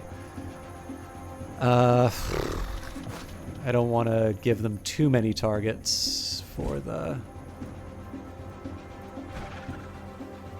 turrets, but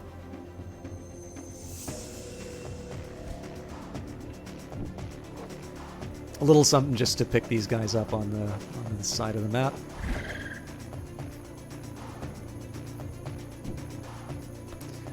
And again, I think we're going to employ exactly the strategy we were talking about over here. We're just going to barrel up the middle, and we're going to laugh at the defenses on the left-hand side.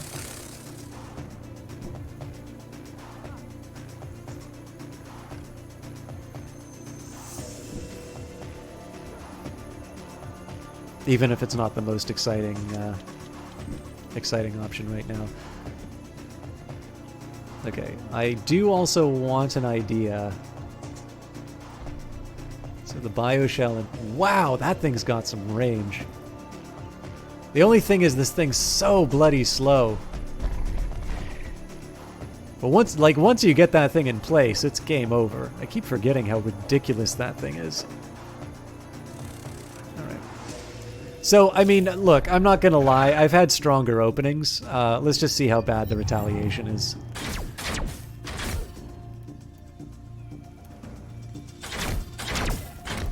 Alright, I can live with that. Again, we're going to get blinded for sure.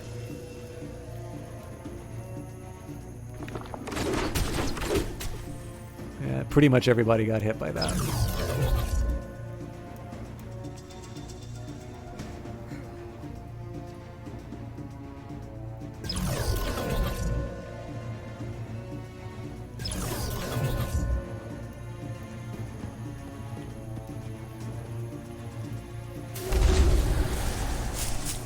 I wasn't expecting that.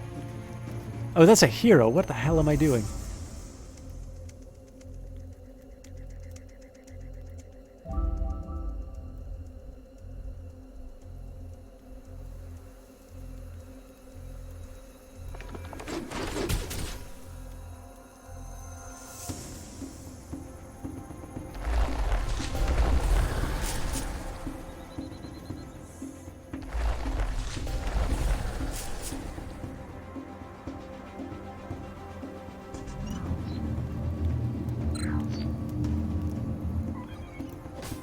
Okay, this is actually a pretty solid... This is a pretty solid round for me.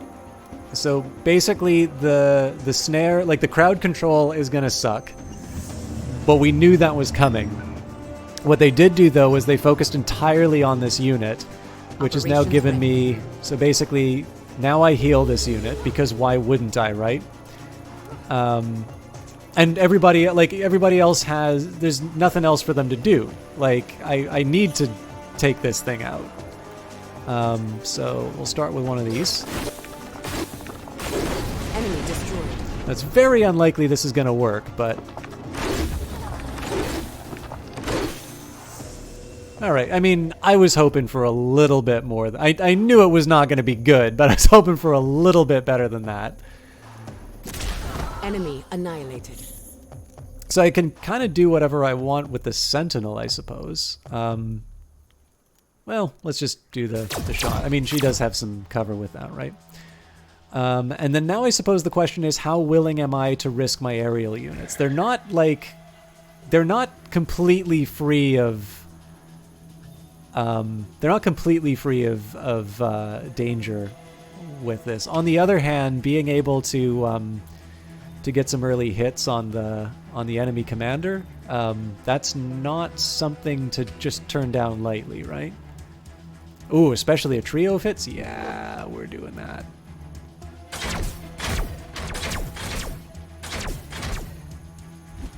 We are in the danger zone because we're now a target of those turrets, but being able to...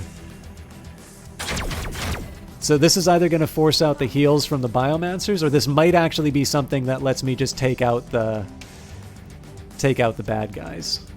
So I can go after the Arborean and do a heavy chunk, or I can go for the Venom Snow. Okay. Realistically, what am I looking at? Okay, so they're stuck in place, so I'll at least give them a war cry. This is the one that really, like, these guys being trapped is the one that kind of upsets me, but...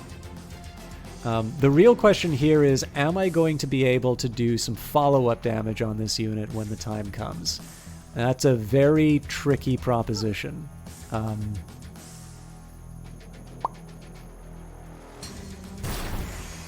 it didn't work. Alright, well that just means I'm not going to commit too many units on that. What we should be focusing on now is whatever we can do to their Sentinels. Because this is the thing, right? Yeah, I might be... So, here's the thing for me to look at. Yes, they spent a bunch of abilities to lock my people in. None of these people are being threatened by turrets right now. The only way that they're going to be threatened is if the AI actually comes in to do some moves. Now, I mean, biochemical maceration almost certainly on its way towards me. It's not like there isn't going to be some kind of a retaliation. But the perspective that I want to keep in mind is that... Hang on. Yeah, that's more like it.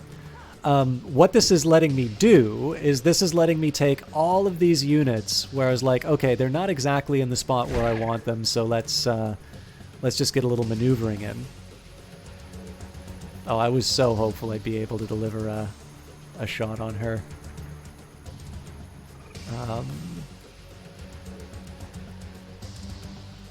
You know, I'm gonna get him in this area just in case. I can always turn him around after the fact, but I don't think I have any scanning I can do. No. But yeah, so the idea here is, would I like to be doing more with these units? Yes. Do I think it's necessarily all that important that I'm keeping these guys in reserve? No, because ultimately what's happened here is I've got all these units. They're kind of ready to go. They're currently locked in because of a whole bunch of AoE effects, and I can't say I baited it because, like, I'll be honest. I would rather not have to put up with the problem. This is definitely bait. I'm hoping that this is going to attract the turret, but we'll see. If nothing else, I can use it to move in on their other units. But what's really happening here, unless the AI is actually going to commit against my guys, essentially what's happened is I've been able to put myself in a stronger position where I will be able to attack them at a later point. None of this is going to work. When it comes time for me to actually move and capitalize on this, I'm going to overwhelm their defenses as far as the turrets are concerned. They've got debuffs for crowd controlling me, but the way that the tempo of this engagement is going is it's not really going to matter. I'm going to have my Bombardon in place that's raining death on them. And at that point, it's really a question of, well, I mean, yes, you can sit behind your walls and not come after me, but, like, how much do you like being bombed by artillery? It's, in fact, I kind of see the position as being advantageous enough that I'd actually be willing to take this group and move it back depending on what the turrets wind up doing. It's just if I'm able to take out the commander like this, that's such a good scalp that I really need to take the opportunity if I can. But we'll see, right? I'm coming up with all of these plans as if the AI was completely defenseless, and that is definitely not true. I'm just trying to set myself up for a circumstance under which they maybe don't commit. Okay. I might need to pull her out. Oh, Biospore Purification. I wasn't expecting that. So again, units that weren't going to move are going in. Okay, so they did use Manipulate Mend. I mean, it's fair enough, right? That is their commander. They do want them at higher health.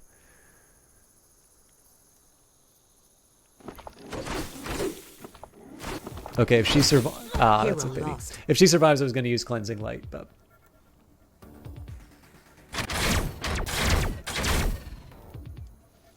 This still isn't a terrible spot to be. It's going to be hard because the turret's breathing down our necks.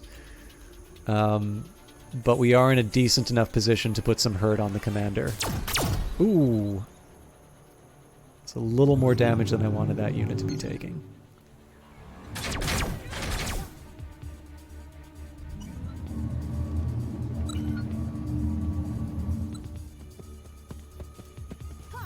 So again, one thing I want to be focusing on if I can is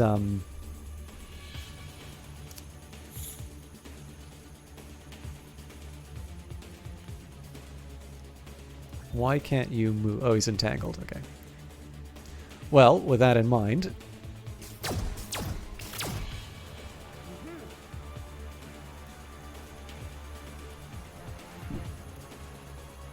so knowing the stakes, I mean, we just stand and deliver.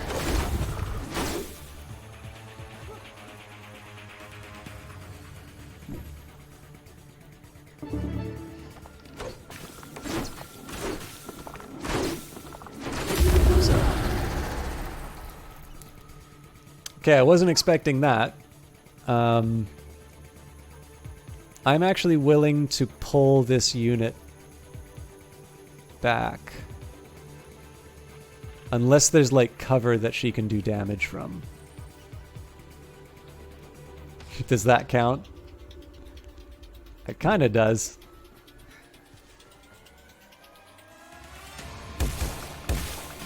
I mean, it was worth a shot, right?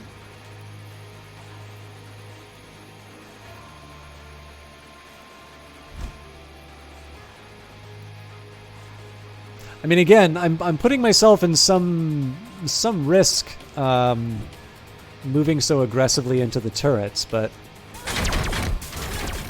Enemy hero down. the thing is, you don't bring an army so that you can keep it back. Like, you kind of need to have it participate in the fight at some point. So if I can avoid some flanks, that would be nice. Maybe I just head straight on. Like, maybe this is the time where I just say, okay. I think I'm going to decide this side of the map a little bit later. Right now, some slow and poison sounds like just what the doctor ordered. This guy's entangled, so we really only have one thing I want to do with him. Just shy of what I needed. However, oh, sorry, that didn't do what I thought. Oh, but combat stims. Ah, yes, all right.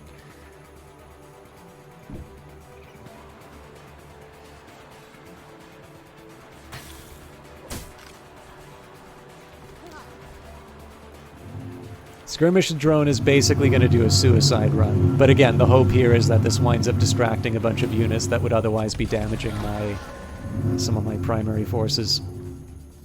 Now, the good news here is that she's going to be able to step up one unit. So the Arborians are a little bit of a pain.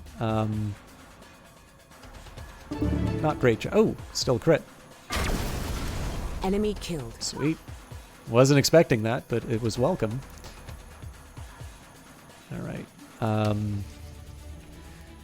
I don't exactly want to have Antaria outside of cover, but being able to take out this Arborian, that was not even close. Okay, now we had a medic here somewhere. So clearly, this is the point now where I'm willing to invest in moving my units up.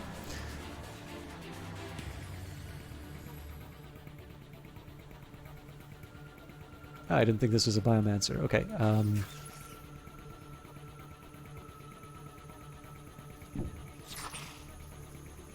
So again, we're in danger from the turret, but it does some pretty cool things. Why is that chance to hit so dreadful?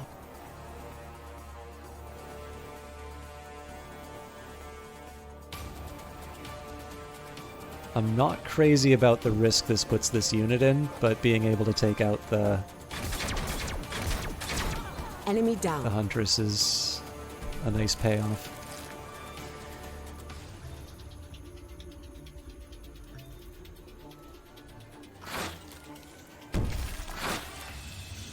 Enemy destroyed. Cool.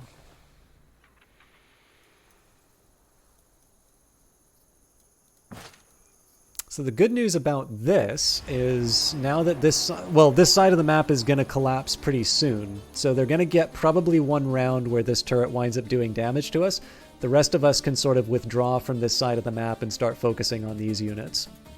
There actually might be an argument for me to try and just blow up these turrets here altogether. But I don't know. We'll see. I haven't made up my mind about this yet. Nobody looks too damaged, so I think I'm going to reserve my heals. I mean, this is like playing a role-playing game, and like by the end of it, you're still sitting on like the very first items you picked up. Like, there's really no excuse for me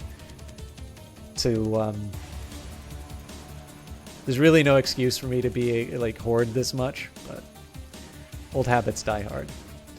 I'm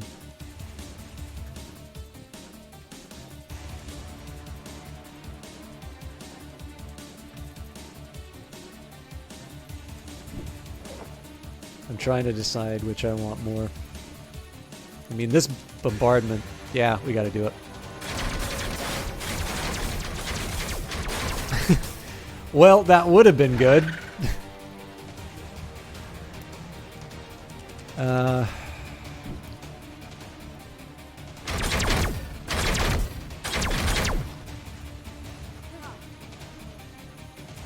Again, part of this is just trying to put as much pressure as possible across area. Like, so this, we're well and truly into the overwhelm their defenses kind of phase. At this point, I'm taking opportunities that are even bad, like that are low chances of hitting, just because I can. Like, it's an opportunity for me to be able to really inconvenience them. There's a couple, like, so this move here, I was a little too conservative with this Huntress. They really should have been a little bit closer to the front line. I do also need to consider at some point one of these units is going to get an absorb pain. The problem is it's not clear which one needs it yet. So I'm going to move the Transcendent up. This might be a little bit of a risky move. I'm not sold on it being completely reckless, though, because the majority we have to fear from right now is in the middle here, and so this is giving this unit access to basically everyone who's a potential target. It's entirely possible this unit might actually get targeted by the lasers, but we'll see. Now, my B.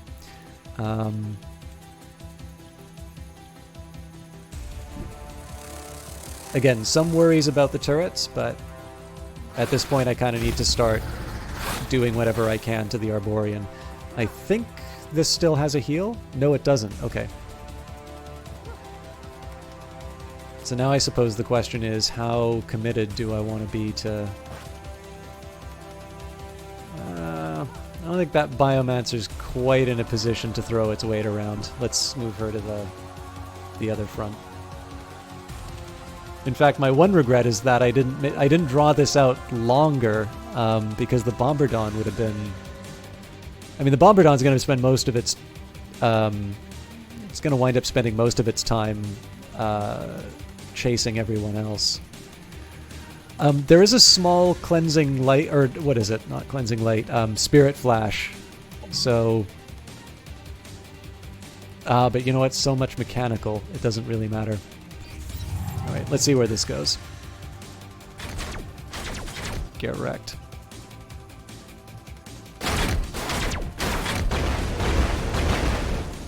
Wow, it didn't kill it.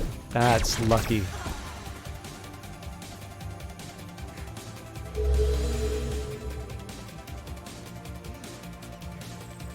So I believe that was the last of their heals that they have. At this point, we really just need to take everyone out.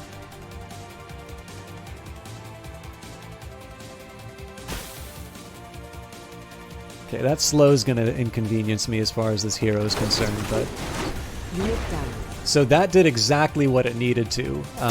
That thing pulled... Ooh. So I gotta pull him back to one of the Biomancers for a heal.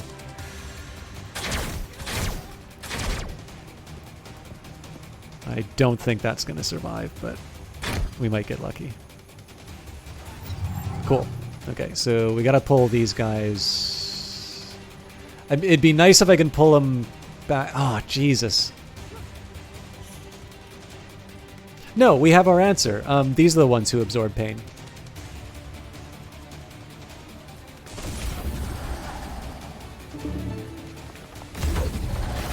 Enemy eliminated.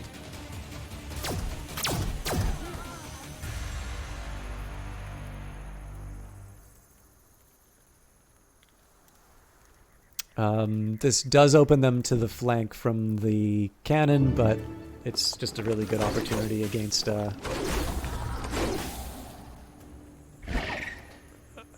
Okay. I was kind of hoping that might possibly... I mean, it was a flyer, right? But it's... It would have been nice if I could have cleared that out. That would have given me so many options. Okay.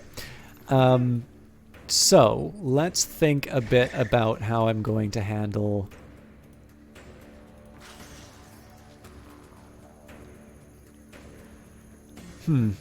It's really no good options one way or the other. So let's at least start with the...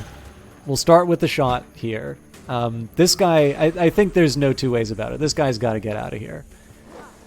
So we'll patch him up.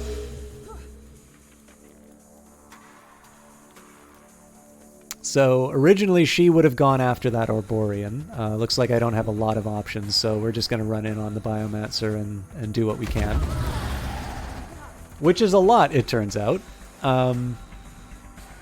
So she's in a little bit of a compromised position. You know what? Let's just take out the Biomancer. I would have preferred to put the hurt on the Arborian. Oh, there we go. Enemy annihilated.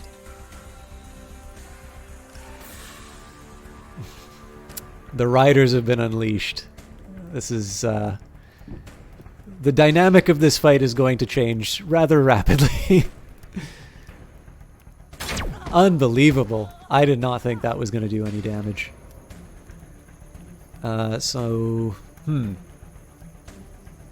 I mean, it's my chance to do damage, so I might as well take it, right? It's Dido the Explorer, so in the worst case scenario, Enemy killed. you know, I lose her this combat, and then she just comes back. Okay, so what I want to do now is on the left-hand side of the map, I want to see where... Ah, so this thing is... takes a couple turns to come back.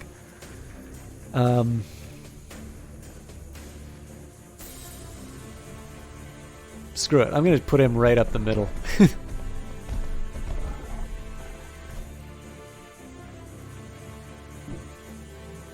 So the question here is, do I want to try and take something out, or do I want to try and blind it? I think in this case it's, you know, Enemy ask down. and give no quarter. Because we kind of have him on the run.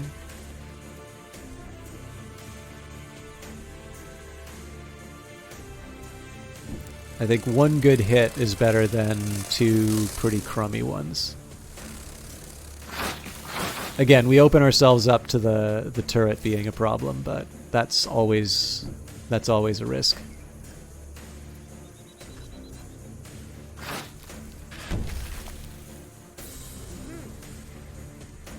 Okay, so I'm just gonna double check here that there's nothing else. Nope, this unit's okay. I mean, it's a 1 in a million, right? But if this winds up being a crit, well, I can even slightly improve it. That was not a crit. But I was really hoping that one of my biomancers might be able to just run in and earn their pay.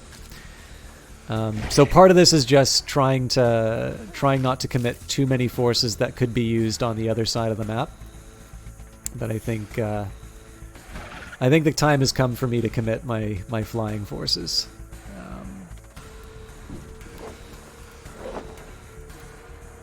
Nope, that still wasn't enough.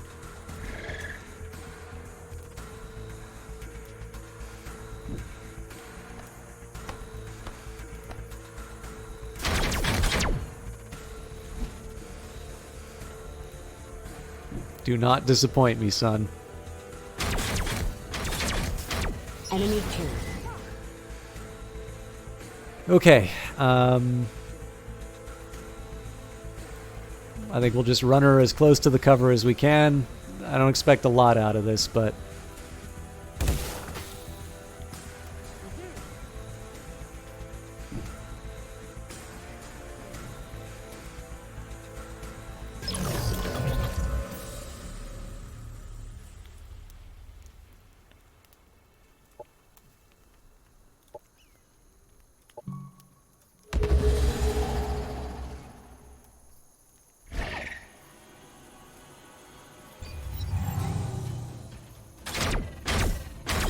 Okay, the more they wasted on heroes, the happier I am.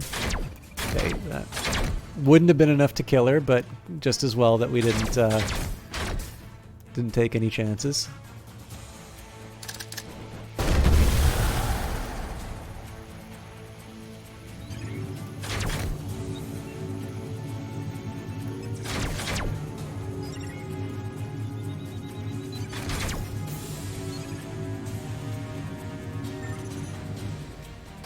Alright, so it's a little hot here, but here's what I'm going to do. So basically from this angle, the question is how many units do I need to commit to take this thing out, and then everything else that's left over we use on the Biomancer.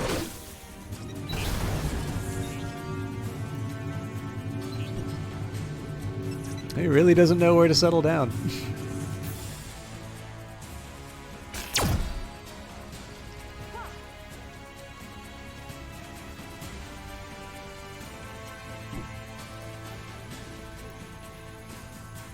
So again, we don't have that much to fear given the fact that we've got the link.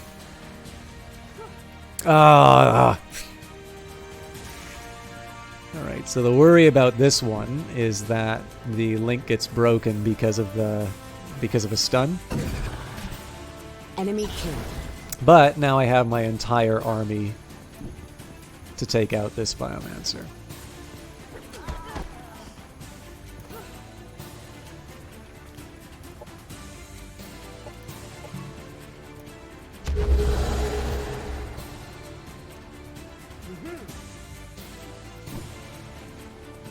So that's more about making space for everyone else rather than her necessarily needing a better position. As it turns out, probably a moot point. Mind you, they are somewhat entrenched here, so the reason I didn't move was just so that I could maximize the number of attacks. But yeah, so we technically haven't taken the city because we just took out the defenders, but guess what happens now?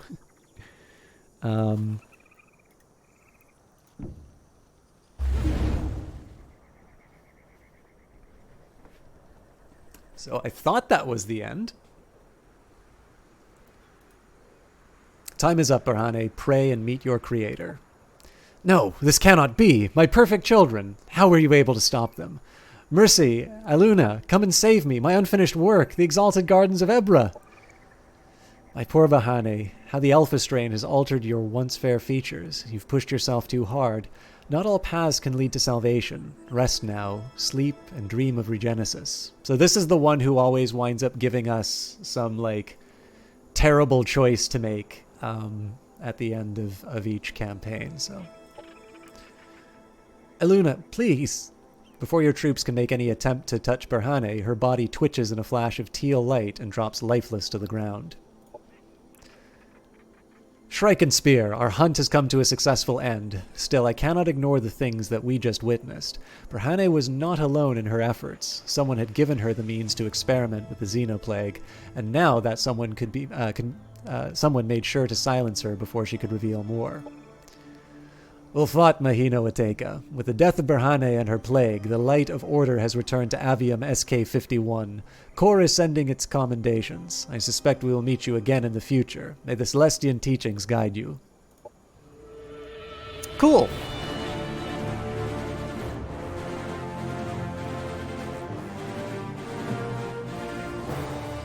So, I was a little worried about where this mission was going to go, but I'm definitely feeling over the past few...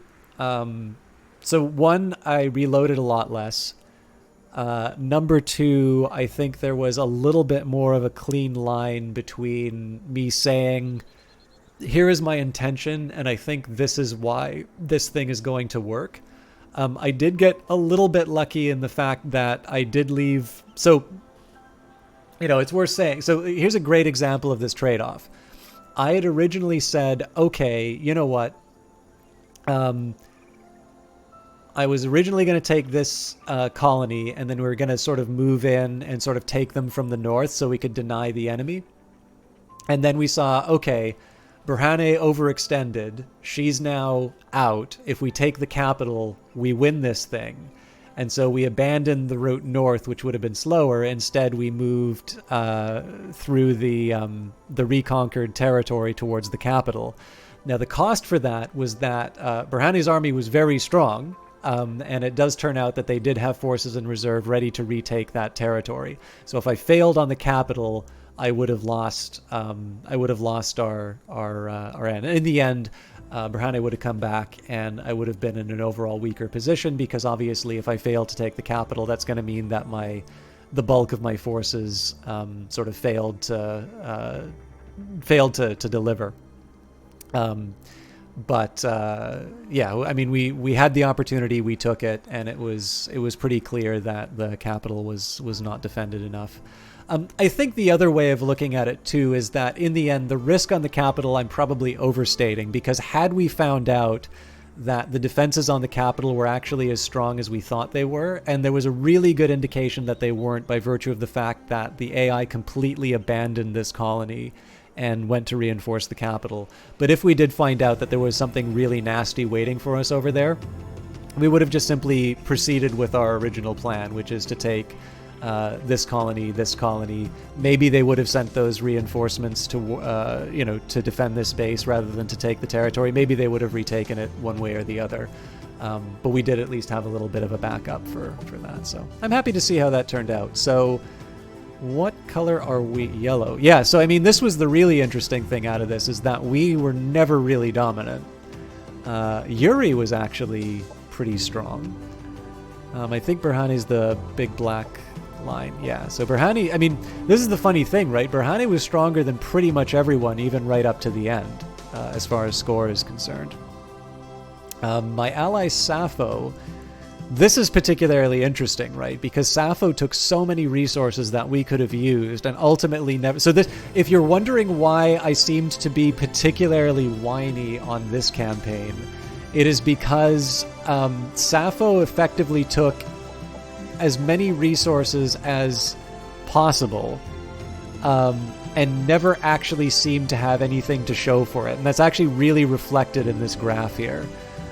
You might be able to make the same argument about the Kirko, except that at least in the case of the Kirko, like they weren't, like it's not like they were in a particularly good position, right?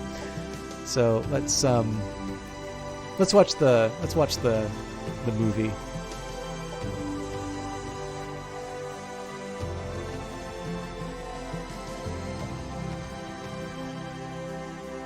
It was going so fast a minute ago. But yeah, like this is a perfect example, right?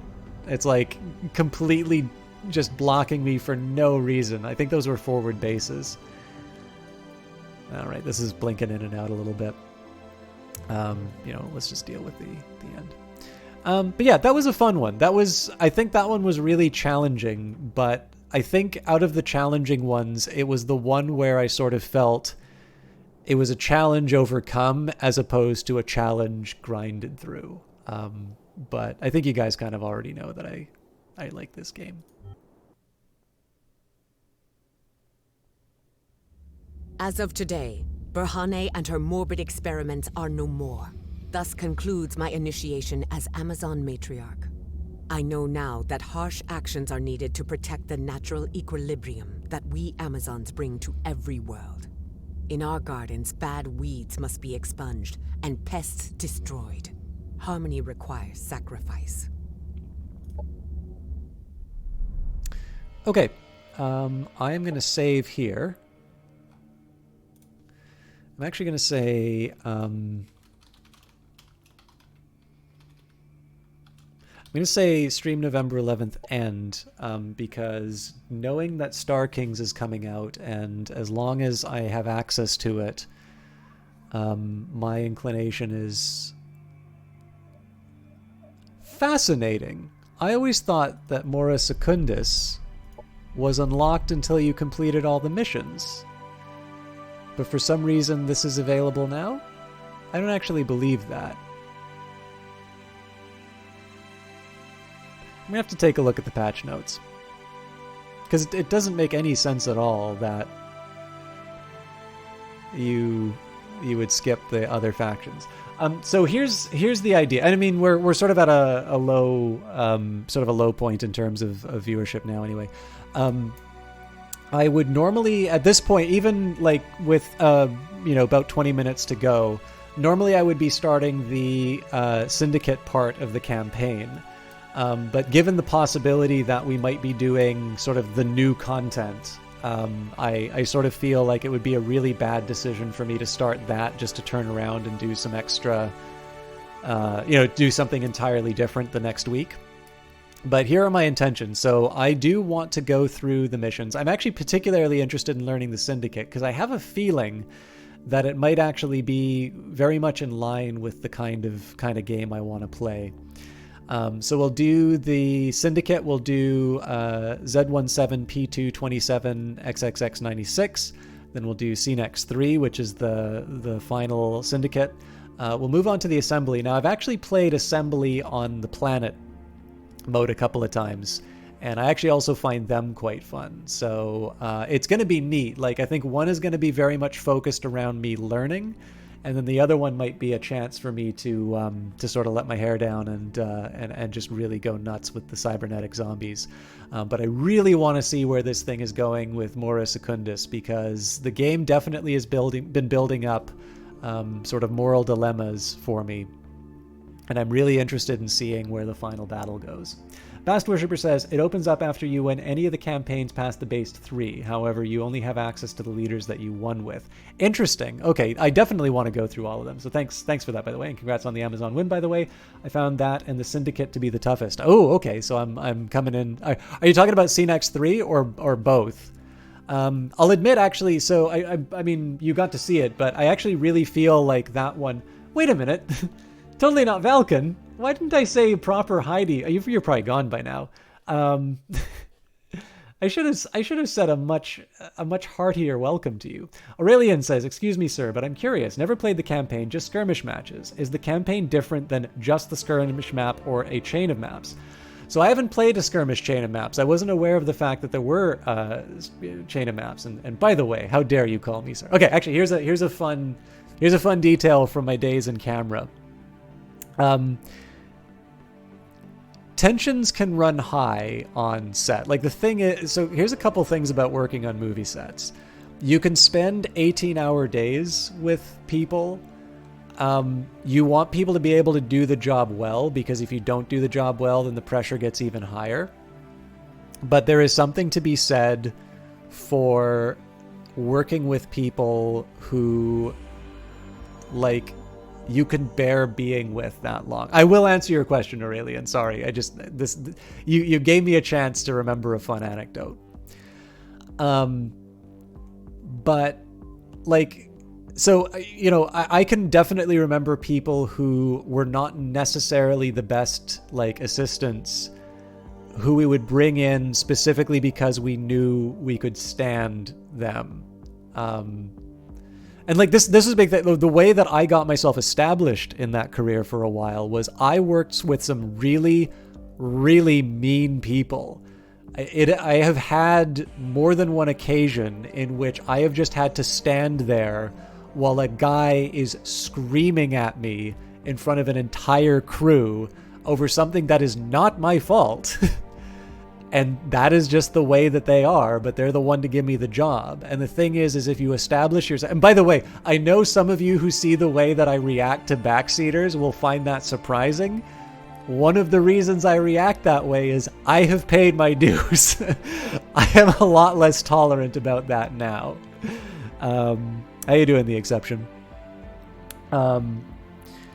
But this is the thing, right? I built a reputation for being able to work with some of the most difficult people. And once I had sort of established myself as being somewhat reliable, I would be getting called on more desirable jobs. And then all of a sudden, I don't need to work for the dicks, right?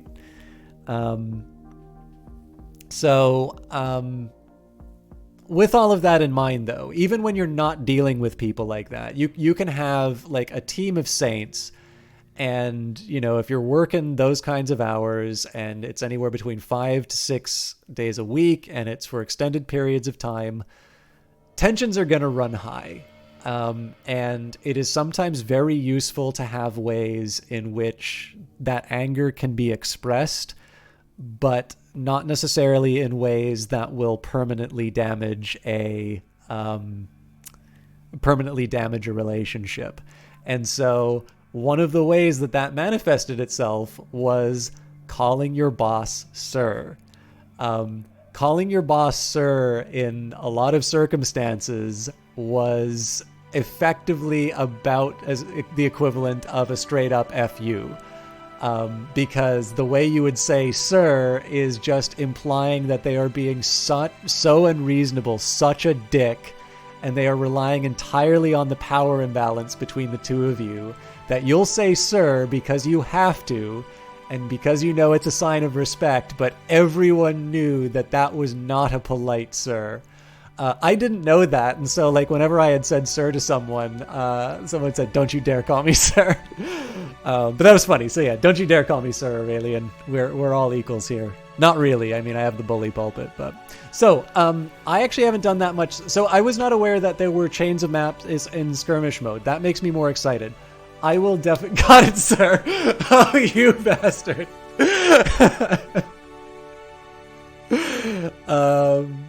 Yeah, so so far as I can tell, and I wrongly expressed myself, there aren't chain skirmish maps, just one of the campaigns. Yeah. Okay, good.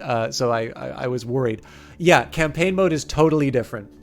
Now, I've not gotten to the end, and some people in chat may be able to help you.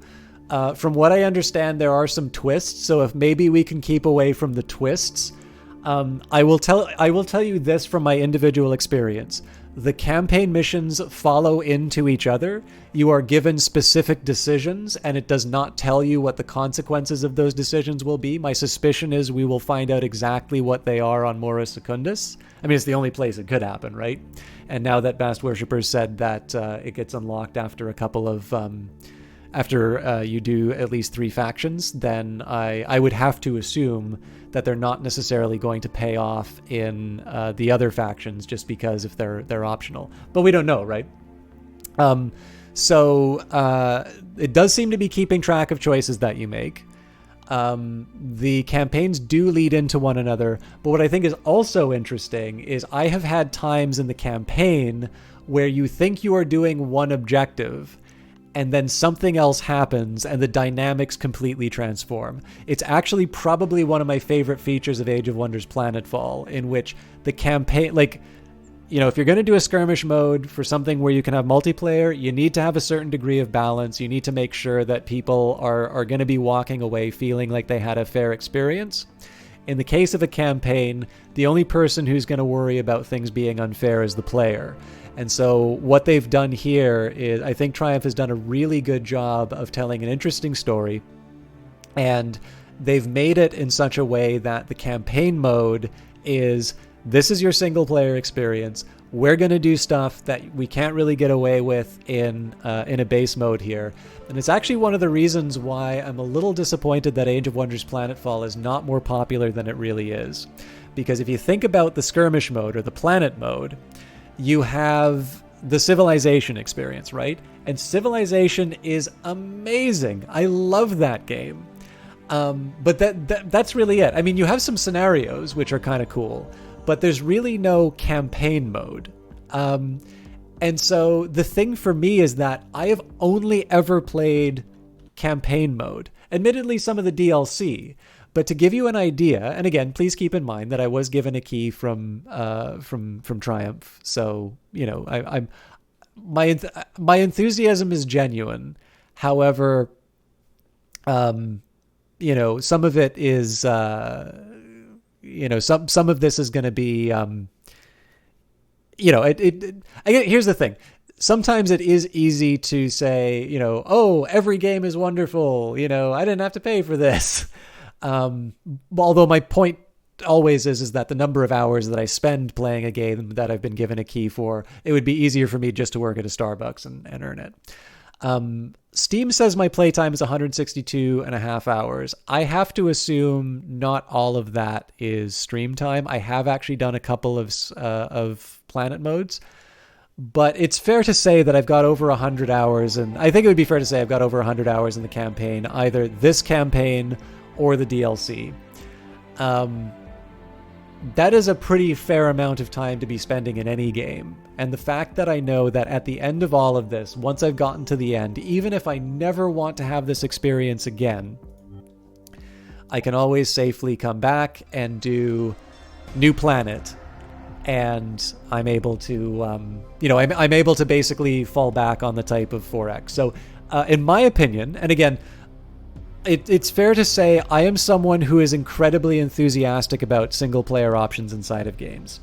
I really like the fact that Darkest Dungeon did not give a damn about balance and instead made the most interesting single-player game that they can make. Obviously, the Butcher's Circus has sort of messed around with that a little bit, but I actually really think that asymmetry and the fact that computers tend not to complain about losing are something that more developers should be taking advantage of because it lets them do more interesting things. And my opinion is, if you have not played the campaign mode, I strongly recommend that you do so, because this world is just simply too interesting. And being able to read the biographies of the units and to be able to just sort of see this whole story about the fall of the Star Union and, you know, the Empress talking to you at the beginning and her sort of showing up every once in a while, or mysterious voices kind of coming in and telling, you know, hey, maybe you really want to do this terrible thing. The fact that the game will tell you, hey, you can skirt, you know, you can cleanse this planet with fire, or you can find another way. and the game doesn't actually come down hard one way or the other about what the right action is, to me, that makes for a really interesting campaign mode. I am fascinated about what the new Empire is going to be. Because if they've added a third new way of playing this game, I will probably have thousands of hours in this before I'm finally done. There will be like a Planetfall 3 by the time I'm finished with that. But I do need to stress, like, I am someone who's really interested in the way that developers handle single-player games. I actually really like that they can kind of take me on an interesting path that doesn't necessarily always bear out when you have to consider the balances of a multiplayer game in. And so I also, I guess I want to be, I mean, I feel a little bit safer because I know you already own the game, and so the only thing that you're going to waste is time if it turns out not to be something that you like. But I do feel to a certain extent, because I get really excited and passionate about these kinds of things. I also want to delineate what are things that are really tickling me in the spots that I really like, as opposed to some things that maybe are more general statements. You're excited about Empire Mode. I haven't finished all of the campaigns, but I'm glad to know that there'll be something long with short bits to look forward to when you're done with the campaigns. Yeah, I mean, my only regret really is that it does feel like Revelations, Invasions, and presumably Star King sort of follow one after the other.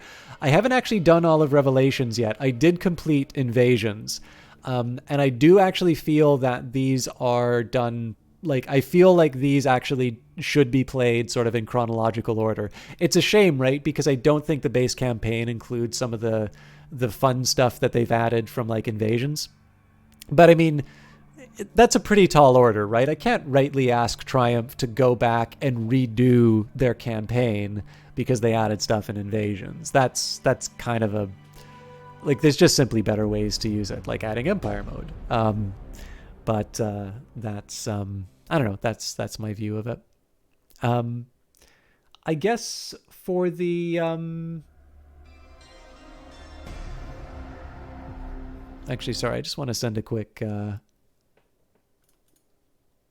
message. Sorry about this. I just need to get a quick thing out of the way. Oh, actually, here's a fun one for you. This is like this is related to some other another key that I was given. Does anybody in chat remember when I played Lucifer Within Us? By the way, if you're just coming in for the stream, I'm actually wrapping up. So,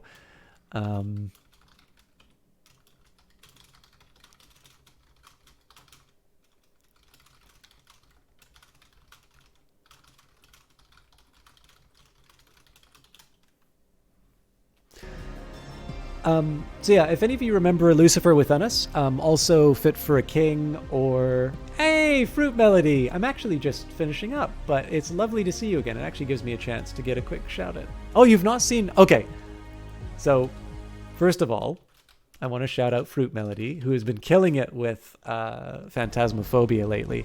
Okay, I've actually got something that I can do. So guys, I'm not going to be doing gameplay of Age of Wonders Planetfall. I am, however, going to do commander customization. And one of the reasons for this is, while I was talking about Phantasmophobia, the real reason you want to check out Fruit Melody is her incredible ability at producing high-quality art, and actually producing it at a fairly fast pace. I mean, I suppose you could say the same thing with me in, like, statistics or something like that, but nobody gets excited about statistics the same way they get about art. So Fruit Melody is a ton of fun to watch. If you like watching art, you can just sort of hang out and watch the magic happen in front of you. But what I think has been such a delight is, on top of that, it is a lot of fun to watch her play games, whether that is with some friends, particularly friends who haven't necessarily played games before, or just on her own doing Phantasmophobia. She's an incredibly diverse streamer and a ton of fun to watch. Again, she's someone I found through Apocalypse, but it's an absolute delight every single time I get a chance. I just like seeing you get scared. Yeah, why not? So I'm going to show you the thing that she gets her partners killed very fast in Phantasmophobia. Okay, so a couple of details. I wanted to take a minute and say, for those of you who have followed me when I do the Kit Fox stuff, So this would be 6 ages, this would be Fit for a King, this would be Lucifer Within Us. One of the people who was giving me those keys, and one of those people who I would be in touch with for some other projects, is a woman named Victoria Tran. You can follow her on Twitter, the V Tran. She's a ton of fun to watch, incredibly talented community manager. But unfortunately, she left KitFox recently. But we found out what she left KitFox for, and I think the company's name is Inner Sloth.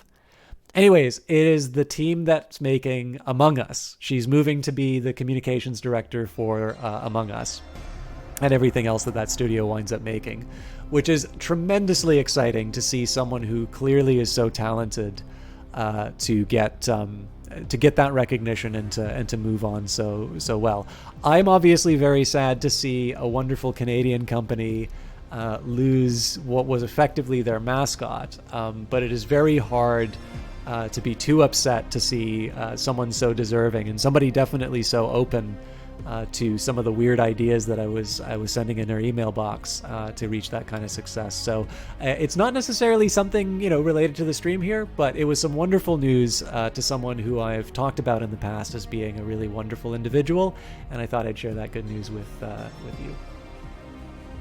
Okay, so Fruit Melody, I'm going to share. So I don't know if you like games like Civilization and that. Age of Wonders Planetfall is a lot like that, but one of my favorite things about Age of Wonders Planetfall is the fact that you get to build a commander. So this is actually not a bad little primer for any of you who are on the fence about Age of Wonders Planetfall, because the new DLC, I believe, is coming out tomorrow, and traditionally when the new DLC comes out, the game goes on a discount. I would expect probably Age of Wonders Planetfall is probably going to be, I would guess, maybe between 50 to 75% off. Now, the thing that distinguishes it from Civilization is the fact Genshin Canada is pretty. You need to be away from. Okay, tell you what. Let's give you.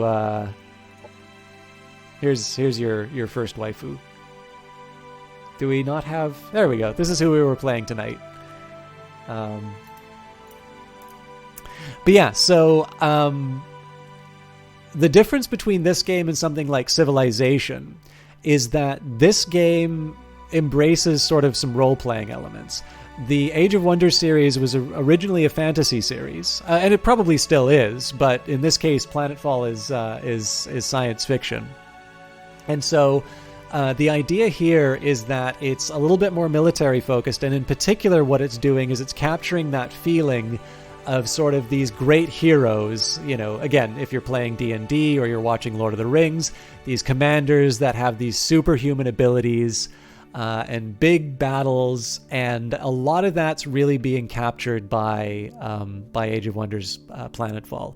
And again, it's not fantasy, so you don't have classes, you have secret technologies, but the idea is the same. You have these commanders. There's a lot of personality in the game, both in the units and the individual commanders. And one of the things I like the most is that I'm able to express myself not just through the game mechanics, but I'm able to add a little bit of attitude in terms of the character that I'm making. So I'm going to do that. I figure let's take the last few minutes of the cast and we'll do the thing that's actually my favorite to do in this game, and it's to build a hero. And because Fruit Melody has a talent for artistry, let's get her to pick her favorite race. So I'm going to show you the options that you have for the races. You have the Amazon. So the bioengineering Amazons have the ability to alter life and survive harsh circumstances. Their fearsome troops have Spartan discipline and are experts in guerrilla tactics. Their arsenal includes genetically engineered beasts that the Amazons ride into battle. We have the Assembly, which I know is your favorite. So the Assembly is a race of cyborgs born from destruction. These people aim to bring their newfound peace to the universe by breaking down the chaos of the galaxy and reassembling it into a perfect new whole. We have got the Devar. So the Devar are a thrifty race of survivalists. The Devar work hard to mine planets for all they're worth to gain as many resources as possible for their consortium's survival and welfare. So our little space dwarves. We have the Kirko. I like to call them the space bees. Actually, this is from Eyes of Sin, who called them that. Through rapid evolution, the Kirko seek to restore what was broken and will find retribution for the terrible fate that has befallen them. Skip? Okay. No bugs. The Shikarn, now these guys were added in the DLC. So the Shikarn waited at the edge of the known star union, preparing and researching, spying from within. Now with the fall of the Union, they are ready to strike and conquer that which is their right. Okay, so we've got... okay, so looking pretty good for the Shikarn. We've got the Syndicate, the snooty space elves. The Syndicate are a group of ruthless trading houses from the frontiers of the Empire. With the Star Union gone, they see a universe of opportunity. And then the last faction, which is probably the main one, or the first one that you play at least. The Vanguard consists of rough folk with few ties to society. So the effects of interstellar travel in cryosleep, and the resulting time dilation don't matter to them. These are a little bit more of a standard human. Now, my guess would be that you're probably most fond of the Shikarn. But out of these races, which would you like me to do? You like the buff lady from the first? Okay, so we're going to do an Amazon. And this is it. So I want to give Chad a chance to pick the race. And then what I'm going to do is I'm going to customize a commander for an idea around the Amazon. So I just want to confirm, we're going to be doing the buff ladies for the commander that we're building, right? Fruit Melody? Hell yes. Okay. So now I'm going to hit customize. So again, if you play Age of Wonders 3 or any of the previous Age of Wonders game, your secret technology would be your class. So you could be a cleric, you could be a warrior. In Age of Wonders Planetfall, your class is a secret technology. So we've got the Xenoplague. The Xenoplague spreads through a highly adaptive alien parasite and can be used to create biological weapons, develop super soldiers, and evolve planetary populations. We've got Celestian. The Celestians are, an ancient order of psionically gifted individuals that strive to achieve inner enlightenment and create balance and harmony in the universe. They believe psionic power comes from the stars and use this power to protect their ideals and teachings. We've got Heritor. This came from the DLC. The Heritor are the scions of a theocratic dynasty known as the Aztec. Their ancient technology allows them to harness energy and prolong their lives. They seek to reincarnate billions of followers that lay entombed across the galaxy and reestablish their divine rule. Now, one thing that kind of interests me here is this idea of you've got the Amazon and the Heritor, and the idea here is that this group of Amazon are not just concerned with creating sort of a utopia in terms of the environment, but they also want to promote growth in terms of waking these people up. So I might try a Heritor. We've got Promethean. The Prometheans are planetary exterminators, eradicating threats with their Pyrex fires. We've got Synumbra. The Synumbra employ dark psionic powers to tear holes in reality and summon devious entities from the abyss. Synthesis. Synthesis manipulates AIs to their advantage, hacking and compromising systems for their own gain. So you've got kind of this neat little paradox of you've got the Amazons who are good at bioengineering, and what they will do is they will undermine technology. This is a nice little compliment. Void Tech. Void Tech warps the laws of physics, allowing the manipulation and teleportation of matter and energy. And we're back to Xenoplague. So what I'm going to do here, a bit unexpectedly, is I'm going to do a Promethean Amazon. So I have this idea that, like, forest fires are not always bad things, that some forest fires can allow for a certain amount of regrowth.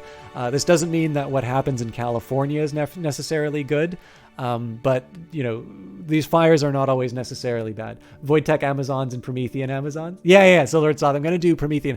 And this is the big thing for me. Like, this is why I like campaign modes, is that when I come up with these characters, it isn't even necessarily about being able to, to make an army that's the most awesome, like something that'll just barrel over my enemies. I kind of want to just imagine, like, what does this person look like? What are they like?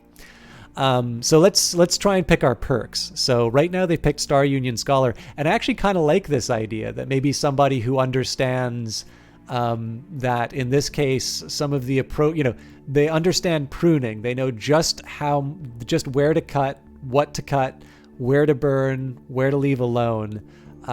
They take their job seriously. So we could take a data repository with 2 random techs, an energy cache with extra energy, military detachment, colonist cryopods, Close combat equipment, assault. I feel like close combat doesn't quite work here. I sort of feel like if we're gonna go for it, we probably should do the Promethean assault equipment. So let's pick that there. It says they're cruel. That would be interesting. So taking advantage of others is your daily routine. If they aren't serving you, they should be. Kleptomaniac. You see something on the table, it's unguarded, you pocket it. Party animal. You're a party animal constantly. No. Okay. Let's say there's also a certain degree of maybe they're maybe just a little crazy. They're very gregarious pyro, which does mean I actually have a little bit of extra. So this is the challenge, right? I'm leaving a point on the table, which means larger starting army. Okay, let's say it's a military detachment then. I was hoping for data repository, but as it happens, military detachment would be a little bit better for me anyway. So there we go. So we've got a little bit of a story here. They know what they're about. They believe in, balance. Party dinos, yes. Well put, Lord Sloth. They've got enough. They brought firefighters, and they're well equipped for their job. All right, let's move on. So now we got to pick what this person looks like. Now, there's a couple ways you can do this. You can always just hit randomize and see where this is all going. I don't believe you get to pick a gender for the Amazon. I believe they are all miladies. Yeah, it's a tough one. I kind of like the idea of her. Being you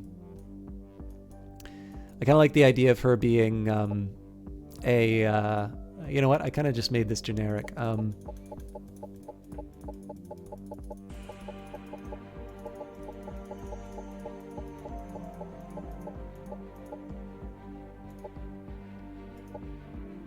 Trying to just find a base to work with, but I know I can kind of change everything. Actually, you know what? I can see something working here. Okay. You made Slurms McFrenzy, the Kirko with a capitalist party insect. That's great. Okay. So let's pick. Okay, so first thing we're going to do is close that. A little more light skin than I was thinking. Can we go?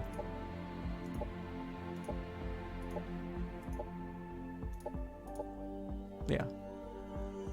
So I'm not going to adjust so this I'm going to save for the end, and I got to get that mask off. Okay, here we go. So let's start with faces.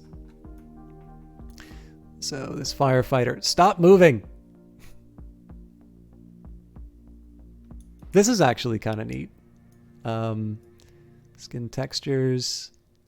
Now, actually, I'd much rather have them look very smooth, kind of the opposite of what you would expect.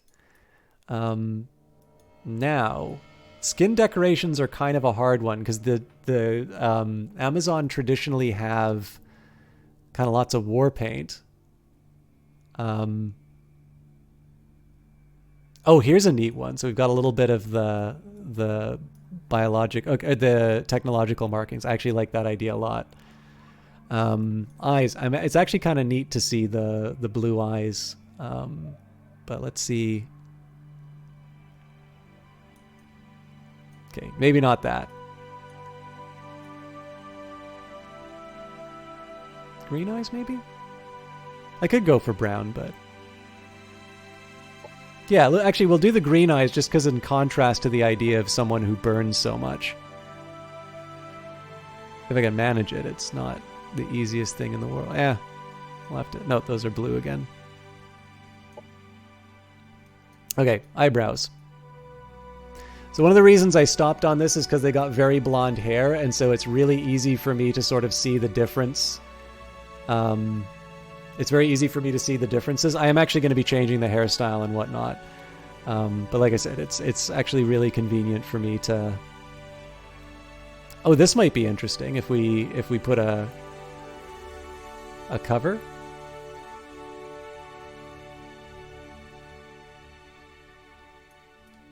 Yeah, I think we'll do something like that. Yeah, it's a shame because like sometimes you just want to focus on the face. I don't mind that they move around. I just mind that they move while you're zoomed in. Okay, so now let's pick a hairstyle. I'm actually really debating as to what I want. Like there's one which is just like all business, and then there's one which is like I still kind of want them to be oh, okay, yeah, no, we got to go with that. So let's change the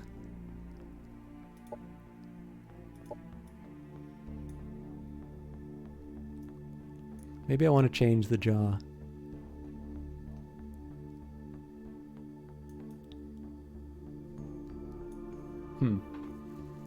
I'll leave it as is right now, actually. She's maybe a little prettier than I thought, but I think for Fruit Melody, this was supposed to be a waifu anyway. So, okay, let's play around with the torso a bit.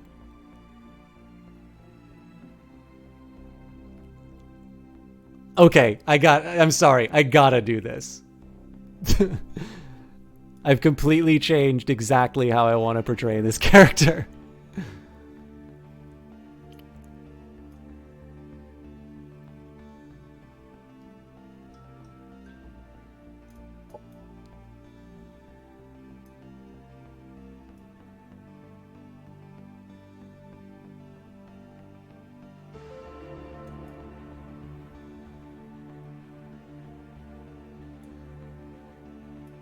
Let's ditch the cape for now.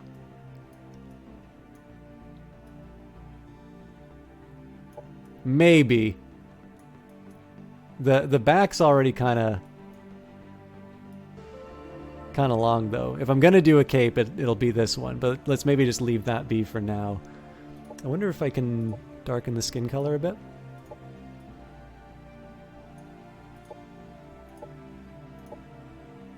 I always find the tone tough to manage. That might work. So the only problem is right now it's a little more generic than I wanted it to be. So now we're going to work a little bit harder. Maybe we can change the legs. I don't know, I feel like this one works a bit better. And then if I change the head item, I mean, there's a good one. By the way, this is like one of my favorites. It's just not quite appropriate for what I got in mind. I actually think the goggles kind of work.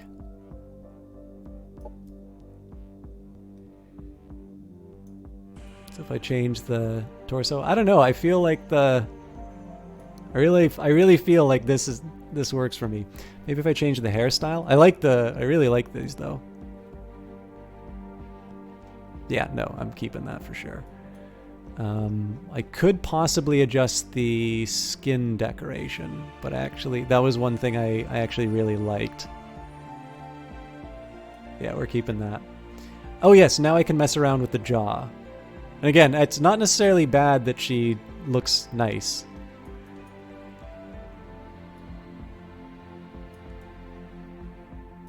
So this doesn't make any sense anymore.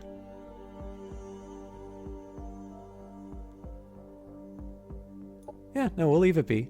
Sometimes you don't have to have every accessory on. I'll maybe just take a quick minute to decide maybe on a different face, but I actually kind of like I specifically like the contrast to how you might normally imagine a character like this. Okay, I think I'm okay with this for now. So first important thing, posture. So we could go ready to fight. Is purple hair possible? Can go pink.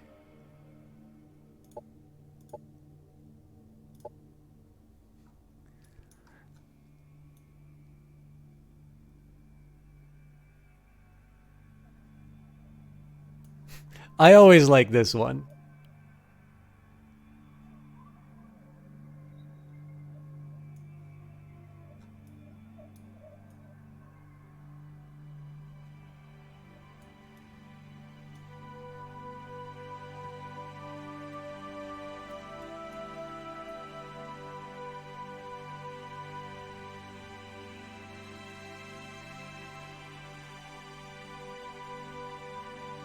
Problem is, there aren't too many overtly Promethean ones that don't sort of oversell the point.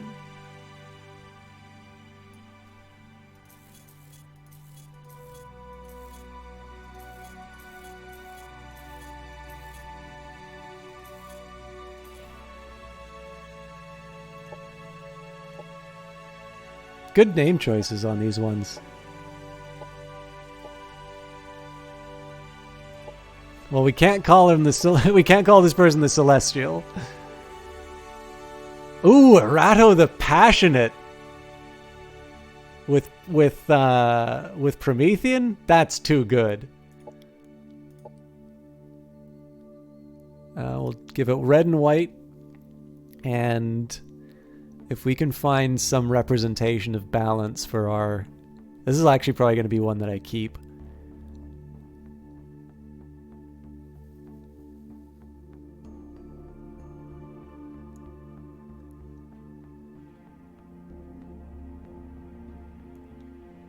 If I can find like anything that looks kind of like scales. The problem with this one is that they're not like properly balanced. I guess Justice's scales aren't balanced either, but the thing is it's already kind of abstract, so you can't... There's lots of symmetry in these, but it doesn't necessarily communicate what I'm looking for. This might be interesting. This feels more like a Devar kind of a logo, though.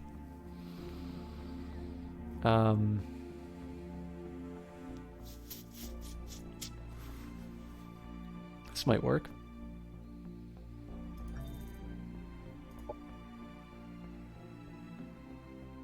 This kind of communicates balance, but it also looks like glasses, so it's not quite what I'm looking to communicate. The thing I'm trying to avoid here is a Promethean that has like fire on everything, because I have very specific motivations as to why this person is Promethean. Yeah, you know what? We're gonna live with that. And party animal, yeah.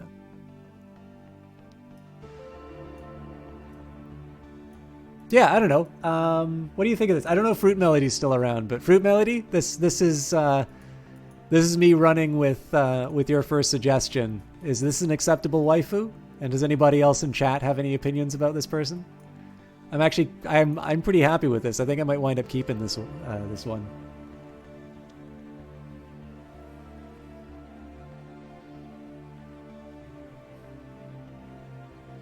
All right, going once. Going twice. Oh, I know what I'll do. I'm gonna print screen, and I'll give Fruit Melody her waifu on her stream. Okay, that's it. I'll actually what I am going to be curious about now is I want to see what the game gives for Promethean. So Sappho is Promethean. She gets assault equipment, martial tradition, colonist cryopods, and decadent. That's actually not too bad. Decadent's a pretty decent one to have as the Amazon, because you just wind up killing everything to get your food instead. Sappho's a pretty strong commander, I think. Anyways, yeah. So I'm gonna keep Erato the Passionate. Thank you everybody for watching this with me, especially those of you who maybe came in while we were doing the character creation. I really like that. I have some fun with it, but I know, especially if you come in hoping for some gameplay, I know there's it's always a little awkward to come up with that balance. Let me just see. So we got a couple people who are streaming right now. One of them is really killing it with their views right now. But I don't think that's a good excuse not to host them. So tell you what, there's two people who I'd like to draw to your attention. The first is Ponce. Now, Ponce is streaming Assassin's Creed Valhalla, and I would have hosted him tonight. Oh, no problem, Aurelian. Thank you very much. I hope I gave you the the answer you were looking for. So I will let you know there is someone who's streaming right now called Zephyr the Robot, who's doing Age of Wonders Planetfall. So if you're looking for more of that, I'm sure they will be able to give it to you. I'm not familiar with them, and No Virtue is still playing Stellaris, and I don't always get a chance to host No Virtue, so I think it would be a wonderful opportunity. In fact, No Virtue was on one of the streamer battles hosted by Paradox recently. So I think she's, first of all, very good at the game, much faster at playing than me, has a really clear idea, and loves playing games on the hardest difficulty. So I feel like this is a really great way to finish the stream. I'd love it if you guys would stick around for the host.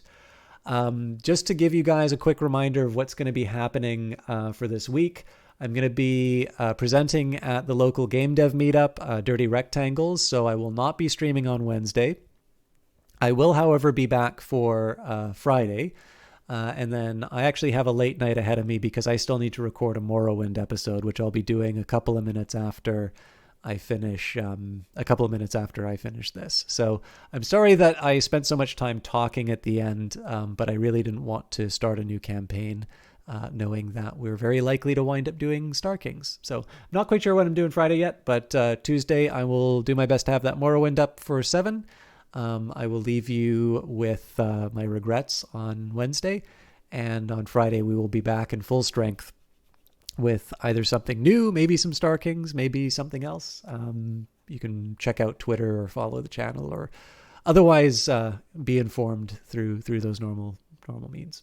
Thank you everybody for watching, and I will see you later on in the week.